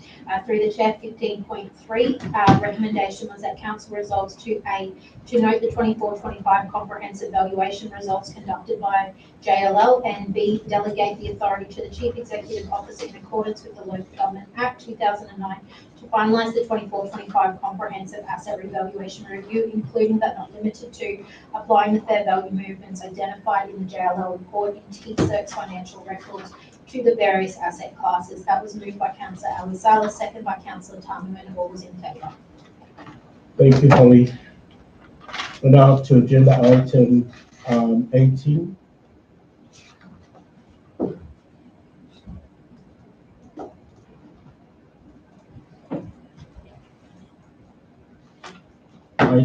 Items arising.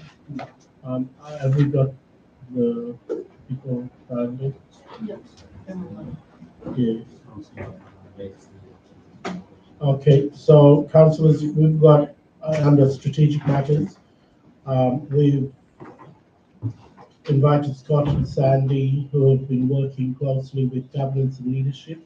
Apologies from Councillor Toby, but the other committee members, Deputy Mayor Councillor Wassamo and Councillor Nixon Mai from Aero are online, but we've been working closely with Scott Mason and Sandy Killick around advancing the Masik statement, Malamu Yangawakai, as well as the report card and some collateral leading into the 80th anniversary of the First Island Councils Conference.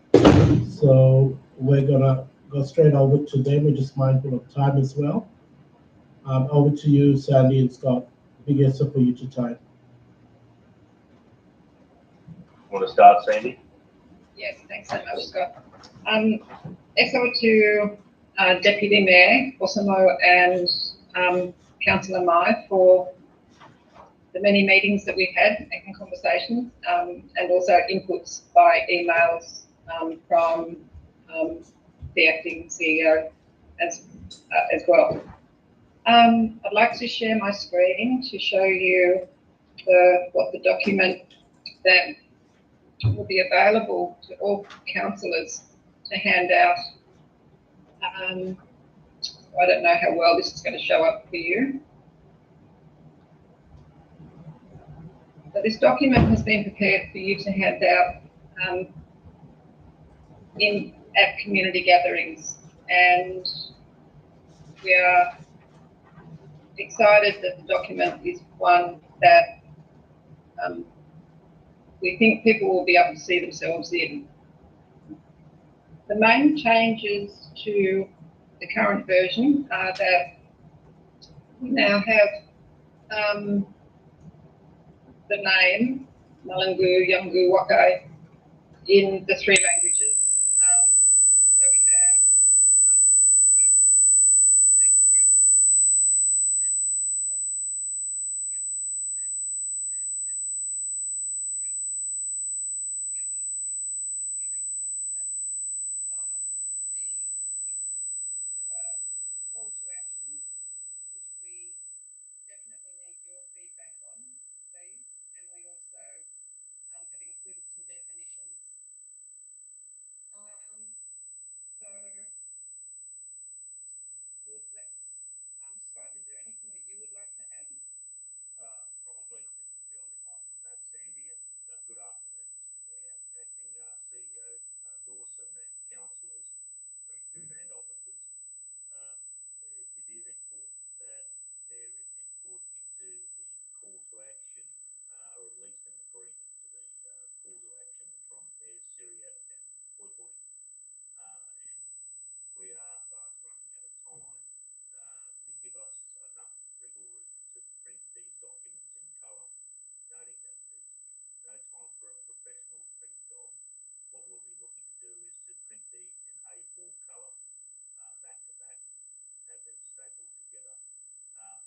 comment or question in relation to the document?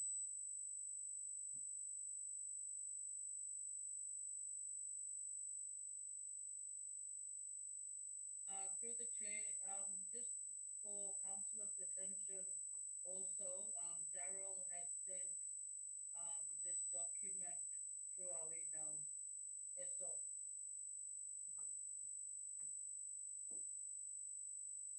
So through the chair. Yep.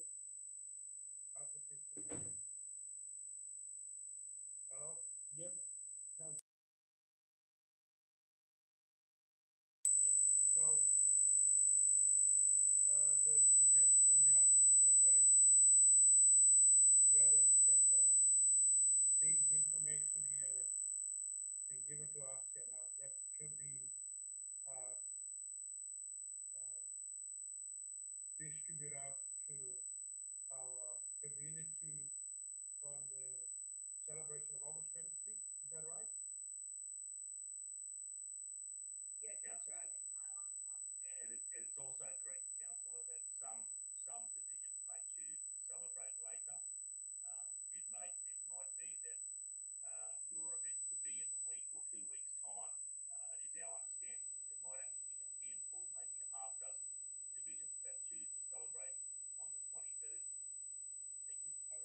Copy's been circulated.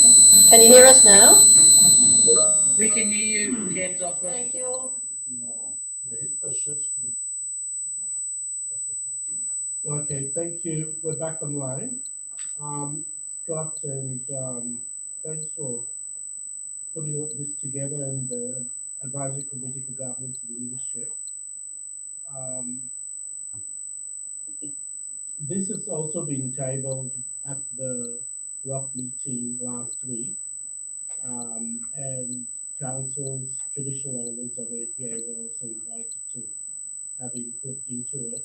What we did, one we want to make it with this document is when you do the celebrate, we not just want to celebrate for the sake of celebrating August 23, the first Holocaust conference. We want to speak for community and a permanent place. One will be making since the launch of the statement. One in data is that I'll say there about how we're progressing things. We also be one this to be aligned to closing the gap because every August 23, the Queensland Statistics Office will produce data on First Nations people in Queensland, where Queenslanders, and compared to Yumpa, where NPA and Torres Strait. We also wanted this document to show where Yumpa come from, the issues in 1937, 88 years ago, and the same issue, yeah, we face them in 2025. Because some of the people, probably you mean forget the history or try to understand one of the relevance. So we want to show where running been raised, where the first Island Council Conference, what are the issues we face today. But more importantly, we want to show people, family, stakeholders, service providers, government, what steps we're taking together using this framework of the Malawi Wakai. So that's there on that page 17. And that small part there is that call to action. All mayors have been invited to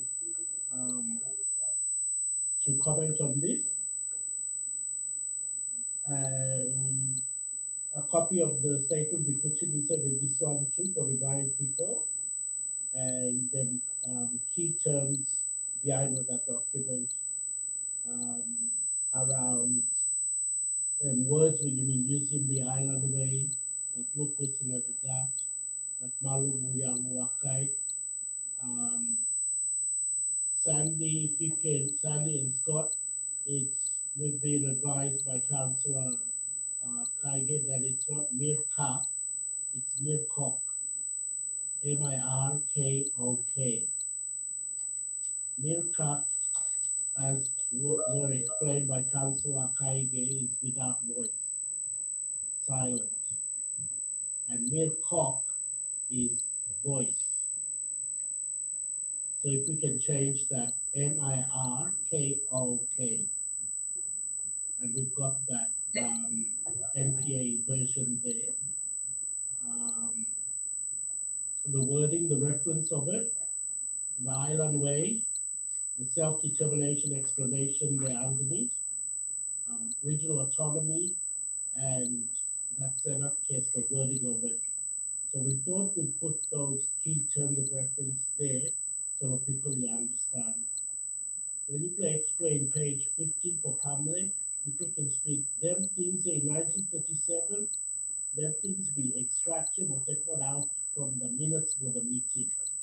When you compare the same issue we talked about in 1937, in the same issue in a different one and way we talk about here in 2025.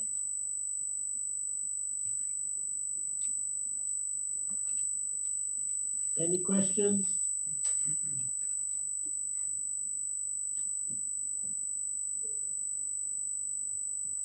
And the first part of it, we talk about that history that you need. So thank you, councillors. Just a comment, a quick one to the chair. Just around some of the things you said about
ourselves as the leadership, the elected leadership for each organizations and administration as well accountable for aspirations for people of Uyuni.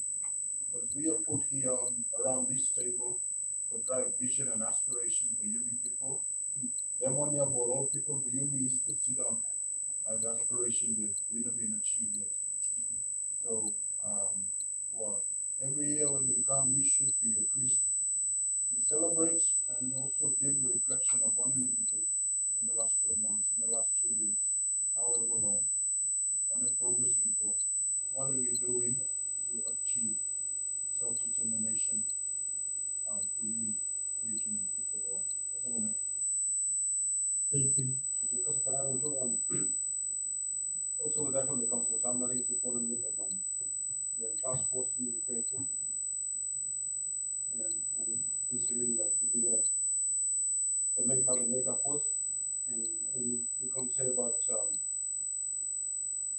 the future generations as well and the youth.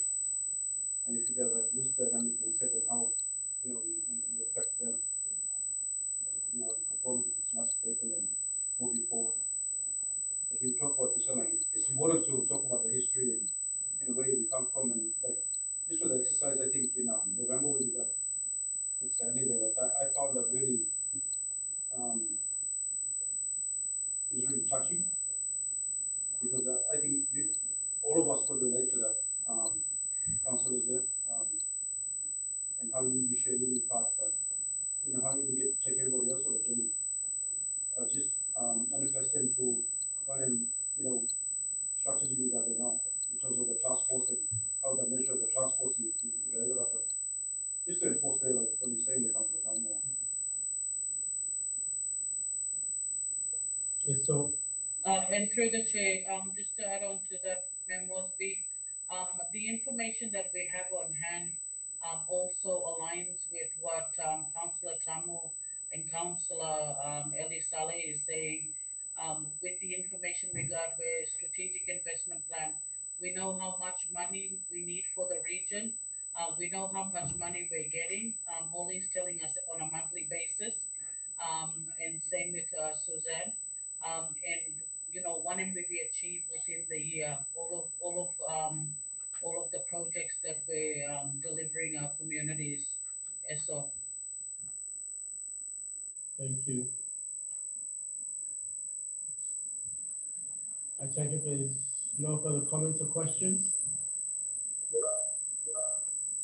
Thank you very much. Biggest so for Scott. Yes, Mr. Mayor. I'm just conscious I hear your comments around the ROC meeting. I also recognise that at the ROC meeting, that was where we requested contribution towards the call to action from Mayor Syria and Mayor Poy. I just wanted to let you know, Mr. Mayor, that I've been in regular contact with their respective CEOs. Mark Crawley's been pursuing Mayor Syria for some feedback, but to date he hasn't provided any advice, and Delassie Yorkston the same. So unless you, Ma'am Osby, have had a conversation with those two mayors since the ROC meeting, Sandy and I are somewhat concerned. We just want to make sure that they at least look over the call to action words and agree or make some suggested amendments, because at the moment, Mr. Mayor, that call to action has been drafted by Sandy with contribution from myself, but it's really more so reflective of your sentiments and the comments and the information that you have provided to us. So we just wanted to make you aware of that. Thank you. Thank you. Yes, so. Thanks very much, Sandy and Scott. Councillors, if you have any further questions, you're welcome to email them directly to them. Otherwise, if you need clarity, you're welcome to talk to Advisory Committee Chair, Councillor Toby, or the other members, Deputy Mayor, Councillor Wassamo, and Councillor Mike. Thank you very much for holding the fort and making sure this important conversation continues in Council. Thank you. That's all. Thank you all. Agenda item 19, our information report under the following departments. Adia has left, but I do have concern around the water staff. I think there's one island in particular. Most islands have 6 months worth of water capacity, 6 months plus. I noticed there's Division 11, Corona, level 2 water restrictions. They only have 3 months supply. Wow. So I don't know whether Council Pearson is aware of this and what processes are put in place. Otherwise, Joseph, if you can just follow that up. Thank you, Abia. Sorry, I did have concern about the water report, particularly for Division 11 Kurma, 3 months water supply, and given that the army is moving in. Through the chair. So with that report, that also indicates to us that we have to we are rapidly looking into alternative resources in diesel, and I can take that offline to make sure that again we've got measures put in place. But that report there is the it's like a contingency driven report.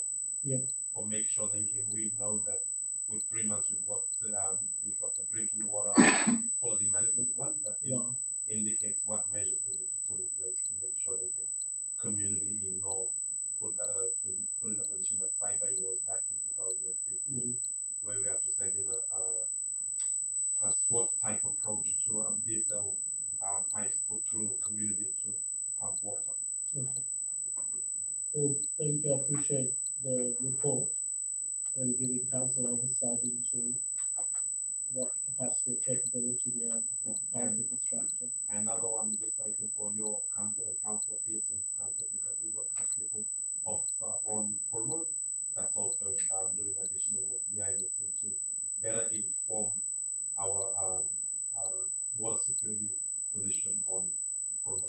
That report there is more for us to know that if what additional I can give an offline update to Councillor Pearson and yourself. Okay, thank you. Councillor Pearson, you happy? Yeah, just what's name to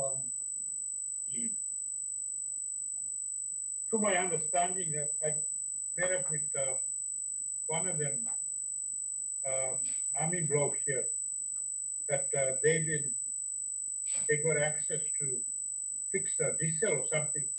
Is that right? Yeah. Well, through the chair, we are discussing alternate with the army on all communities that army is present around water usage, whether army has capacity to bring in their own diesel as well, and they have been offering other in-kind works in community, helping out not only engineering but the community in general. And I think Councillor Tamu can vouch for the fact that they have been doing other works that have been in the best interest of community. Yeah, they were told me yesterday. I met them and they said to me that your diesel is operating. Oh, that's good. Oh, that's all I know about it. I didn't. Only 2 days ago, there was a notice go around the community that we're in water restriction. Okay.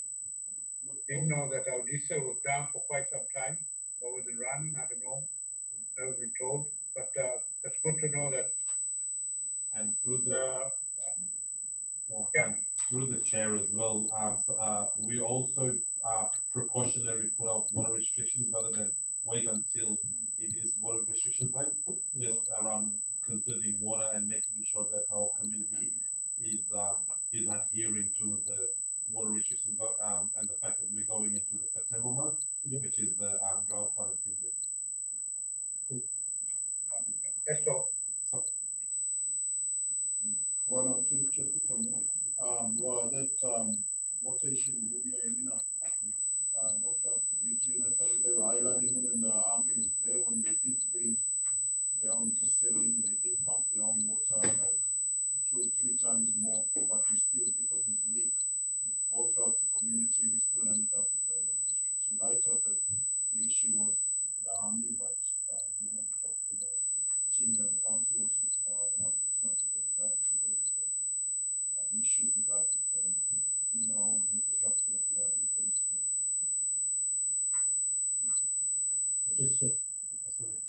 Thank you. Councillors.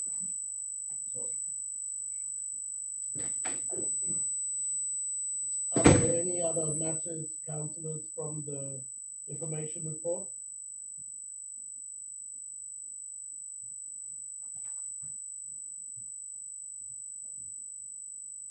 Yeah, through the chair. Yep. Councillor Fell. We raised the alarm about those vehicles that were stolen. I'm just wondering whether there was we're still streaming, aren't we? Through the chair, I'll take it up one Yeah. Suzanne will discuss that with you, Councillor Fell. We are out of closed business now. Yeah, sorry, mate. I'll talk to Susan about it. Yep. Cheers. No worries.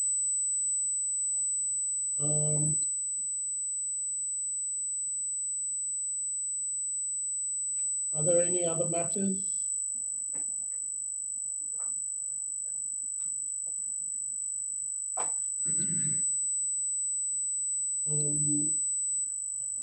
I noticed on the positions. Through the chair, Mayor. Yep. I just going to bring it up to Susan. Susan, can I get an update on the fuel bowser for Memphis? The last time we met, you said 3 weeks ago, that was on Mavio, or on Mavio. But can I have an update on what's happening in that space?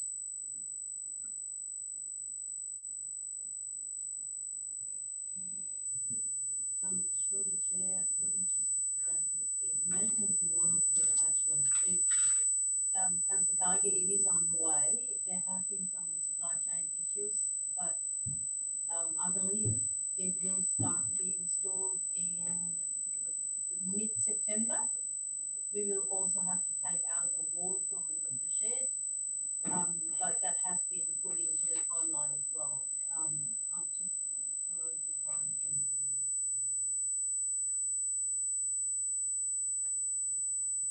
The contract, sorry, the contractor is mobilizing in late September.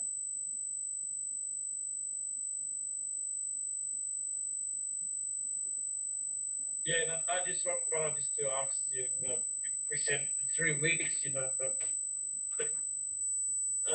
going to get started at home then, cutting on the shed and that. So the chair, we have experience. Being involved all the materials and all that stuff, but it is a community's asking when.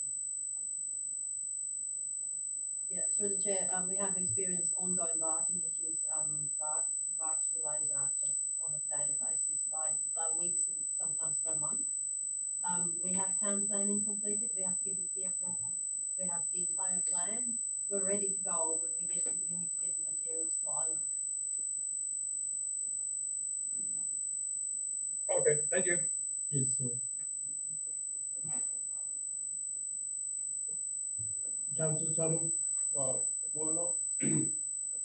to the chair, Mayor, so I just wanted to just have a small opportunity. I just to talk about some climate change stuff, some of the stuff that I've attended over the last couple of weeks, and just wanted to get some support from yourself, Mayor, just around, how I think we can strategically look at the environment and climate change space throughout the region. Attending an international forum in my capacity as the Torres Strait, overseas in Fiji, then coming back and going to Perth on that national level as a representative from council. I'm using my PDF to attend that conference over there and just seeing the amount of opportunities that is out there. But we as a region, Torres Strait, I think we have a really powerful, influential position when it comes to climate change and environment, but we have yet to establish ourselves as a group government, NGOs in the region, but for me, I look at it as a region where we can really, have an influence in this space throughout the national level and international level as well. Attending them conferences has really, been exposed and eye-opening just to see the opportunity that is out there for you. And I think that we need to, with the support of the self-mayor, CEO, DCO, where we need to form maybe a committee where we work with the other committees or portfolio that's set up, the TSIRC and the other bodies as well, so that we can sit down as a region. And I think that's something that can be replicated over to other areas as well, where we can sit down and come up with them priorities and set a strategic direction for the region. Because the opportunity, especially in this space of climate change and environment, so many opportunities out there, but we've yet to really, we have a seat at the table, rarely, but to have a position and to have a more clear priorities from down top, the region where you need to brought to the table to influence policy legislation when it comes to climate change and environment. But I just wanted to, just talk about that on the May and seeking support as well. Send an email through as well, and some of the things that I think that we can achieve strategically in this space. So that's what Thank you, Councillor Tammy.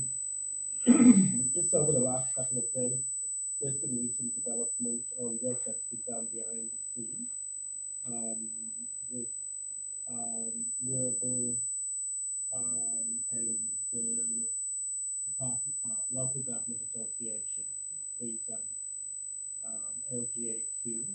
It's being done across the state of Queensland with all local governments, particularly through the ROC. But Agency has brought it to my attention that the council has been successful with securing 100,000 grant for the establishment of an alliance for a partnership with Local Government Association of Queensland and Queensland Government to support regional climate planning and resilience work. And they've looked at other councils, and TSIRC has been awarded to facilitate that conversation between our three local governments. And the current one and the three, the ROC, we're going to look at that piece, but I know I've had conversation with Councillor Tamu about some other development that we need to do in terms of having a voice on community driving, climate change, climate resilience platform from community, because a lot of the campaign groups that currently exist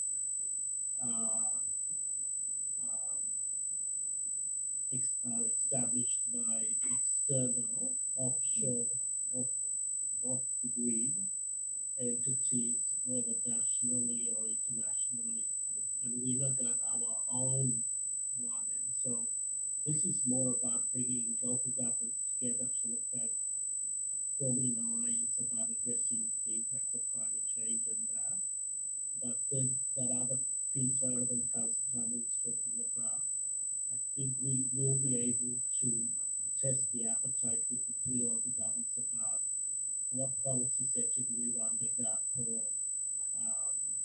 NGOs, community controlled entity and groups to drive climate change reforms in community. But at the moment, we do have a TICA meeting coming up, so we are proposing to have a meeting with the other two local governments to establish this and put it onto the agenda of our ROC, so that we can start canvassing and having the conversation about how we will have this conversation. One in Tamu, this Council Tamu, this will speak about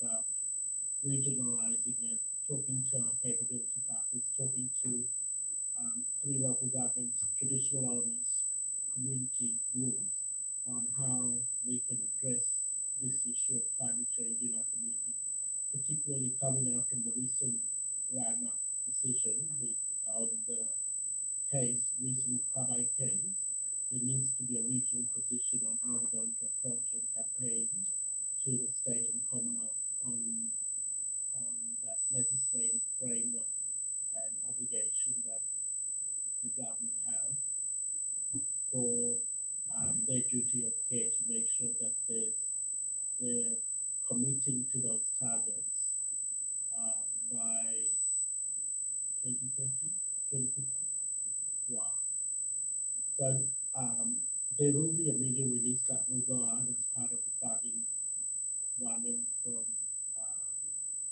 LGAQ funded, but the Campo Council and Miracle will be working.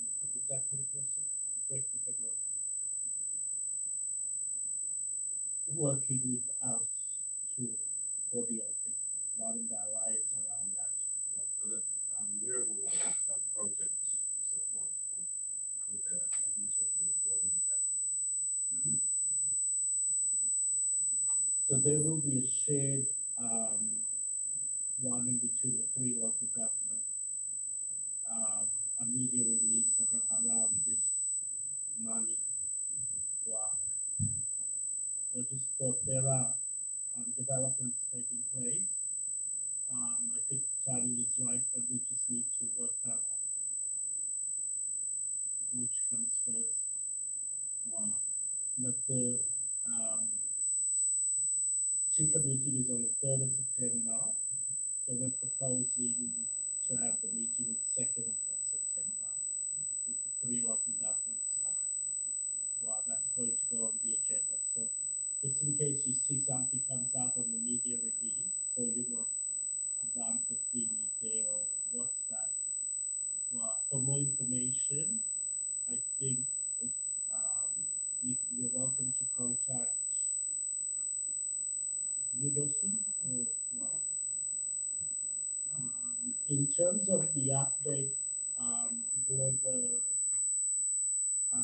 the engagement of climate resilience officers, this is separate money from the Commonwealth for the Torres Strait Climate Resilience Centre or something like that. The three local governments we get in. The NPA, I think they're going to transit it over to the PDCs there. GBK, we also get in Torres Shire, and I think our share of it was around the value of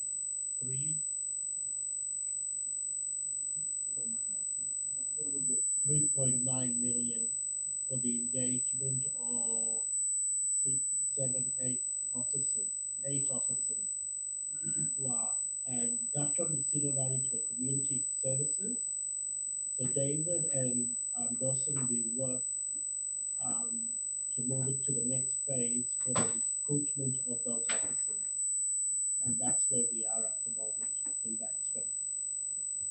So we got our CHAS report, then we got this money here. So this one will help to coordinate that effort and around the three local governments. And so there's more advantage for us to lobby for things, to do it collectively as a region rather than us going solo to get resources, funding for individual local governments. Wow. Any questions or comments? And so, last but not least, in the information report, I think it's under corporate, attachment 5, recruitment and safety report. I noticed, Susan, there's a lot of legacy vacant positions. Just in terms of the tab, for those older positions that's been vacant or whether it's temp, have there been attempts made to recruit internally or providing opportunity for our people in the region to have that opportunity to have work experience or job placements or working under a temp to take over those roles when temp contract finishes? So the chair we do advertise 4 roles in the region and in the division as a priority. But for the second part of the question, I will have to take it on notice. Yeah. Okay, that would be good. I'd really like to encourage Dawson, even if we drive a campaign about stepping up and growing our own, for filling the temporary positions. because I think people in community, I've seen a lot of people, they always outgrow their position and they work to a certain time and then they stand across because they don't find the role as challenging. So, I think there's capability out there, but I don't know whether the messaging or whether they're not encouraged or whether they feel the opportunity is not there. If we can explore that, John, that would be really good. I know there's people in community that can step up into this role.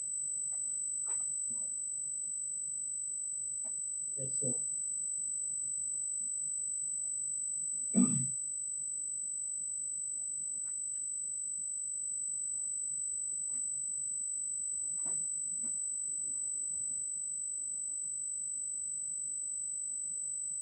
Are there any other matters?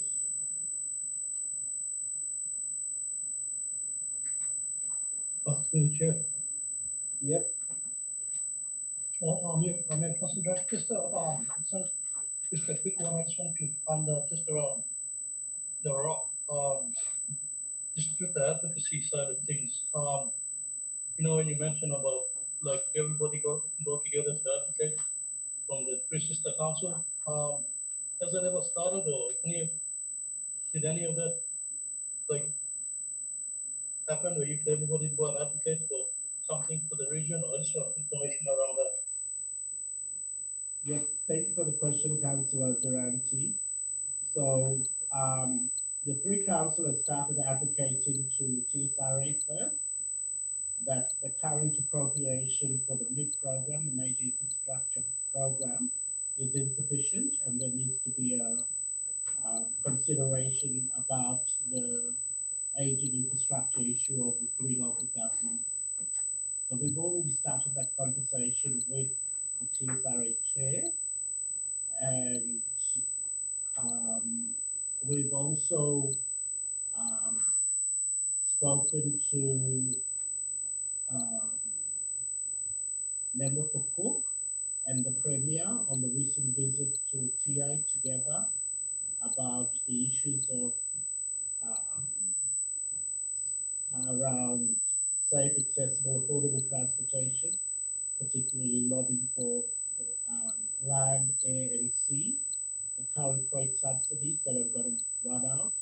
There are letters going from the Torres Strait and Northern Peninsula area ROC to the Queensland government on the extension of those freight subsidies, on the ferry subsidy that TSR is currently funding, and the helicopter subsidy for Ugar and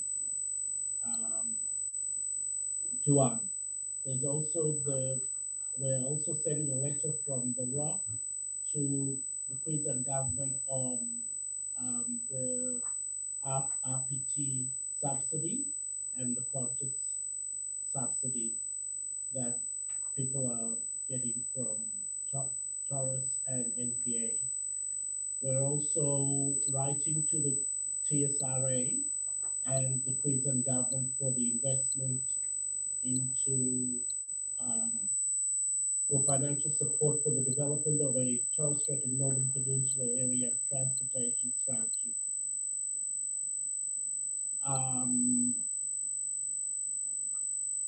We've, at the meeting on Bamaga last week, Deputy was there.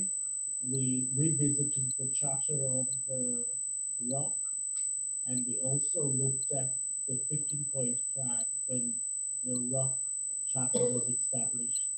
We did a 15-point plan, so 5 from each council, and we ended up with 15 priorities to advocate. That's too much. So what we did was I suggested we cut down and categorize those 15 under 6 keeping priorities.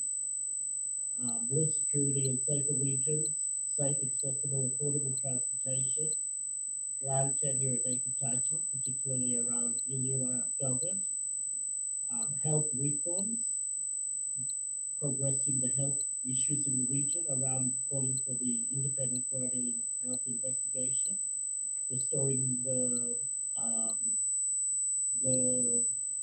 healthcare model, Torres healthcare model.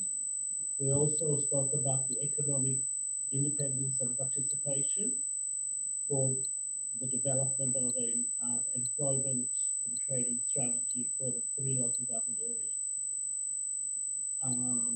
And the last one, 6th, is the greater autonomy stuff agenda. So those are the 6 things that the ROC will be progressing on. That information has been filtered through to Andrew and I think Maury and Maury, well, and Phil's Maury and Andrew. Yeah, thank you. They're now putting together, looking at the current existing footprints of ROC across the country, the state, sorry, looking at the financial sustainability to sustain it. If we're going to establish it as a legal entity, what are the requirements in terms of membership and how much will it cost? We did land on a common place that whether it will be a legal entity or it will be the current regime, auspiced by one council, we do need an executive officer to help drive those regional priorities. That it would remain advocacy body and it would lobby for funding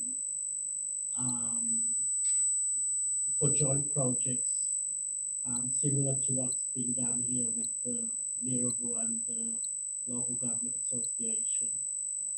So on the 2nd of September, the ROC will reconvene. So there are a couple of works that are already being done together with our advocacy piece. With all the stuff that our finance corporate team is doing, this will better place council in a position to advocate because we will be more informed, well informed to have those conversations and try to regionalize it. Wow. That's all, Matt. Thank you. If there's no further questions or comments, thank you. I do want to state that under the current arrangements, the appointment of Dawson will continue for the next 2 weeks, or end of next week. End of next week. So Dawson will be acting in this role for the next week. It's business as usual, and I thank everybody for their patience and participation. If there's any other matters in relation to the other matter, you can contact Deputy Mayor, Councillor Wassamo. I'd like to express my gratitude of thanks on behalf of the Council for Deputy Mayor's Councillor Wassamo's leadership, persistent and your steadfastness in leading us through this time as we go through it, but it's business as usual. We're to be mindful that at the end of the day, people in community deserves the service regardless who's at the helm of this organization, that the service should continue in serving community.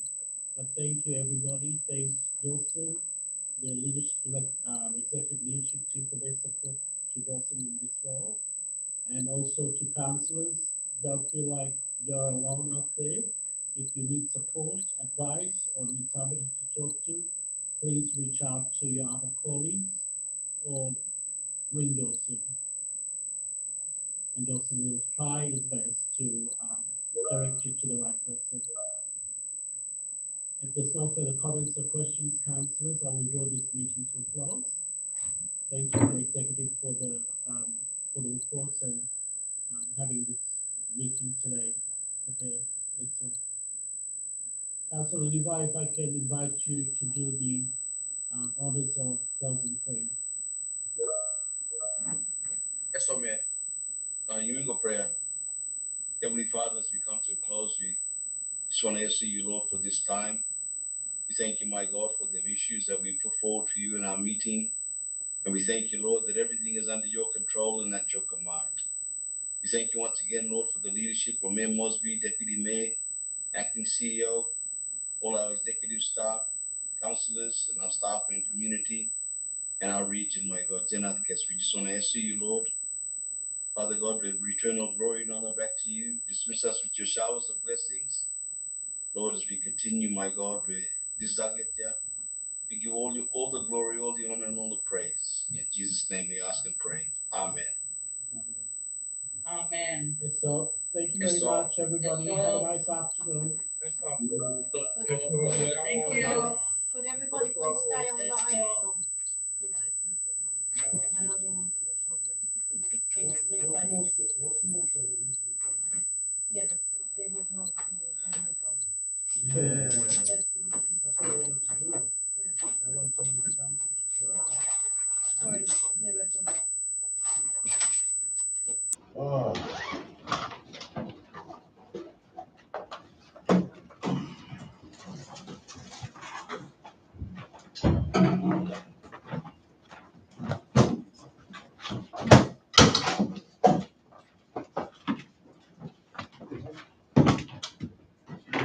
How long in Cairns for? 2 weeks, 4 weeks. That's around that. Thank you. Thank you so much.